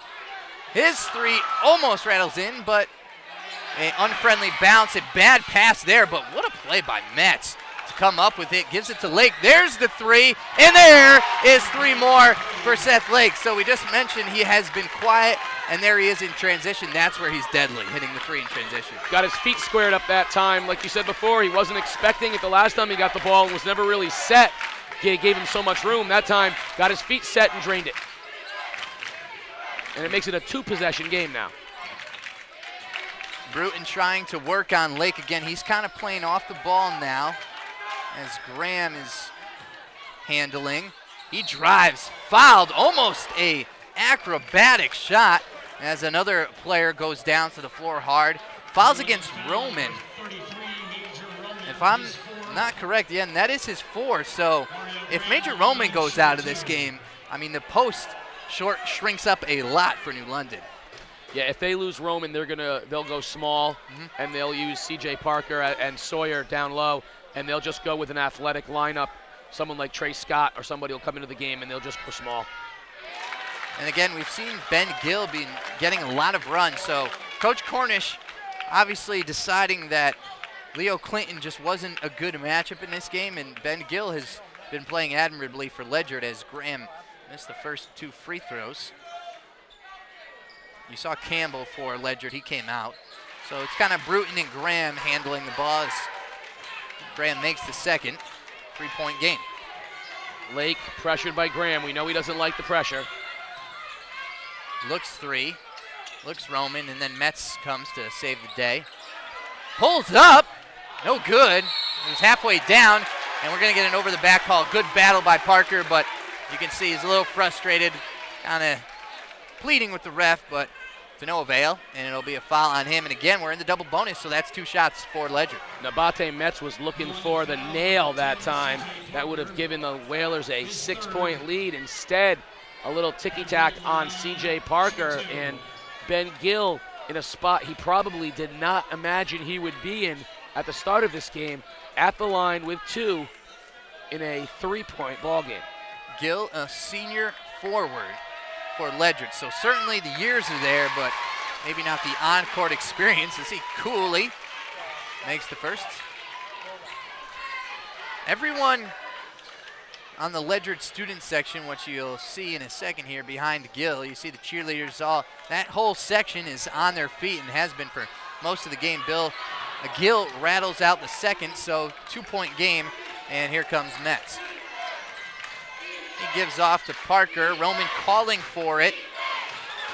Battling and just kind of a few drop steps and in. So back to the basics for Major Roman and pushes the lead back to 4. Yeah, Major Roman giving them really good minutes tonight. Drive is no good. Sawyer skying for the rebound. Good job again. Sawyer's really played well in this game. Yeah, he's playing like a senior leader. He's playing like someone who wants to be considered the best player on the court. And right now the clock in favor of New London. They can play with it a little bit. They can control. Ledyard is going to have to be a little more hasty. And a nice drive by Lake, and he gets it to go. So Seth Lake, who was really quiet for the first 3 quarters, a couple of big shots here in the 4th. Graham back the other way. That's up and good. So a quick answer by Ledyard. Not a lot of time ticking away. And the lead back to 4 for New London.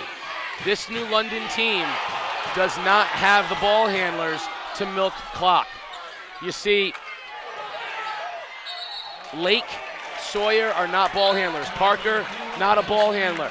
Minimal ball handling. This is not a team that's really meant to milk things because a Ledyard pressure makes them very uncomfortable. Other than Metz, not a lot of handling out there on the floor for New London. And as you saw there, Sawyer went up for the rebound. The putback was called a jump ball.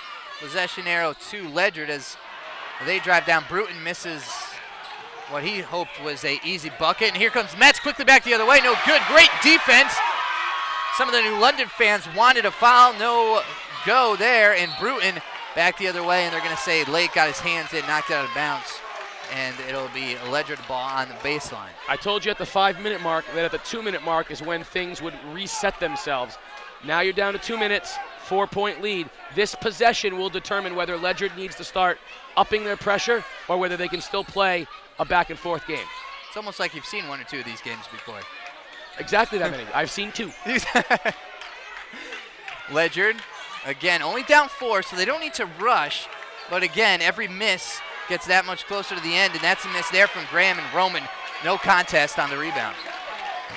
Now you're going to see New London try to slow it down, and we're going to get a timeout because New London wants to get the lineup that they want in. They want their foul shooters and their ball handlers into the ball game right now. But what a job by Major Roman with the rebounding, the scoring. Excellent yeoman's work here. Casey, what factor does we've seen Coach Parker call a number of timeouts in this game. Coach Cornish not as much, just taking advantage of the timeouts New London's calling. What factor do those almost 400 wins play in a situation like this? You know, the great coaches have the ability to understand the flow of the game and, more importantly, the flow of their team. You know, this is a big game, but it's also an early season game for a team that wants to win a state championship. And you can't micromanage it. You got to let your players play, not just because you can't lose the war to win this battle. And you need players to develop over the course of the season. So what Coach Parker is doing is he's trying to let them play. He's calling timeouts because he understands the flow of things. Right now, what he saw was Ledyard was going to have to change their philosophy. They were going to have to change their strategy. He knows the tempo's about to get raised, so he wants ball handlers and foul shooters and he wants to explain how they're going to break pressure and things like that, and now they're going to play. Game reset, as you see at the bottom of the screen, 4-point lead for New London with just shy of 2 minutes left in this one. Both teams are in the double bonus, so 2 free throws no matter what the rest of the way. And again, New London has the clock as its best friend. Ledyard has got to be a little more up-tempo. Look for a backdoor cut here for New London off of the overextended Ledyard pressure. Bruton one-on-one with Metz. Metz calling for Parker and then says, all right, never mind. Metz driving into a tough defensive trap, but he gets by, and the floater is no good. The floater, guards will tell you, one of the hardest shots. Metz almost got it to drop. That would have been tough. Bruton, acrobatic tripping in his way down the lane, gets the 2 to go. A big shot from a big player, and we have 60 seconds to play. New London up by 2. 24 for Deonte Burton. As advertised, folks. A trap in the corner, back to Metz. You see Sawyer in the corner, and that is not the time for a fancy pass. And Ledyard will now have it 49 seconds, and now we're going to see a timeout from Coach Cornish on the Ledyard sidelines. Metz has been so good, you hate to criticize, but that was not a good pass. Yeah, he was going for the dagger in the corner again. Metz, what you can say about him is he likes the dramatic. He's got ice water. He has no fear. He'll take the shot. He'll own up to it. Right there, he was trying to make the pass to allow Sawyer to end this thing, and he made a bad pass. Now Ledyard with the ball and a 2-point deficit right now. Coach Cornish drawing up what you need them to do if they make it and if they miss. And before we get back to action, Keith O'Brien with more on the sidelines. Casey, Mike, Coach Dave Cornish from Ledyard is stressing double-teaming the ball as soon as New London comes over half court. Double-teaming the ball, getting the ball out of Metz's hand, and creating some chaos to get some easy buckets on the other end. We got to be wary also now. We've talked about who the foul shooters are on New London. Someone's going to have to make foul shots. You don't want to foul Seth Lake, and you don't want to foul Colin Sawyer. Nabate Metz, you'd like to avoid that as well, but if you can put Roman or Parker at the line, the two New London bigs, that would be the choice. But both teams in the double bonus, so they are going to be shooting too. We'll see. And I thought maybe New London would put some pressure, but they've been beating up the court a lot this game as far as speed is concerned, so no pressure in the backcourt. Bruton will get it, 49 seconds. He'll let it roll, and off to Andrew Bird. Almost a bad pass. Nabate Metz stepping in the lane, and Bruton controls. Again, he's a lefty, so not abnormal to see him controlling with the left hand. Almost lost it. Graham saving the day, and he says slow it down, and here's another timeout from Coach Cornish. So he obviously didn't like what he saw in those first 5 or 6 seconds, and they'll draw it back up. They'll get the ball on the inbounds from half court, so that'll be nice. They'll have a little less ways to go. If I'm New London, what I'm concerned about right now is we know that Mario Graham, Deonte Burton, and Andrew Bird can all knock down threes. And as this game starts to get a little bit closer to the end game of this, you would not be surprised to see Graham, Bruton, or Bird pull up for a three. And, you know, they got to be careful that they don't sag off enough and give them an open look. They got to stay on the ball. With that said, if they stay on the ball, Bruton is going to look to penetrate and kick it out to Graham or Bird. I would be not surprised if Bruton doesn't take a runner in the lane, it will be a three-pointer for their next shot. Again, when this one goes final, we still got a long ways to go. Stay tuned. The Ledyard High School post-game show follows on theday.com. Bruton controls. He drives with the left, a little floater up and good. And that's a tough shot, folks. It looks easy on TV, but that is a tough one. And New London back the other way as Lake almost lost it, gets it to Metz. No timeouts from Coach Parker as he'll let it play out.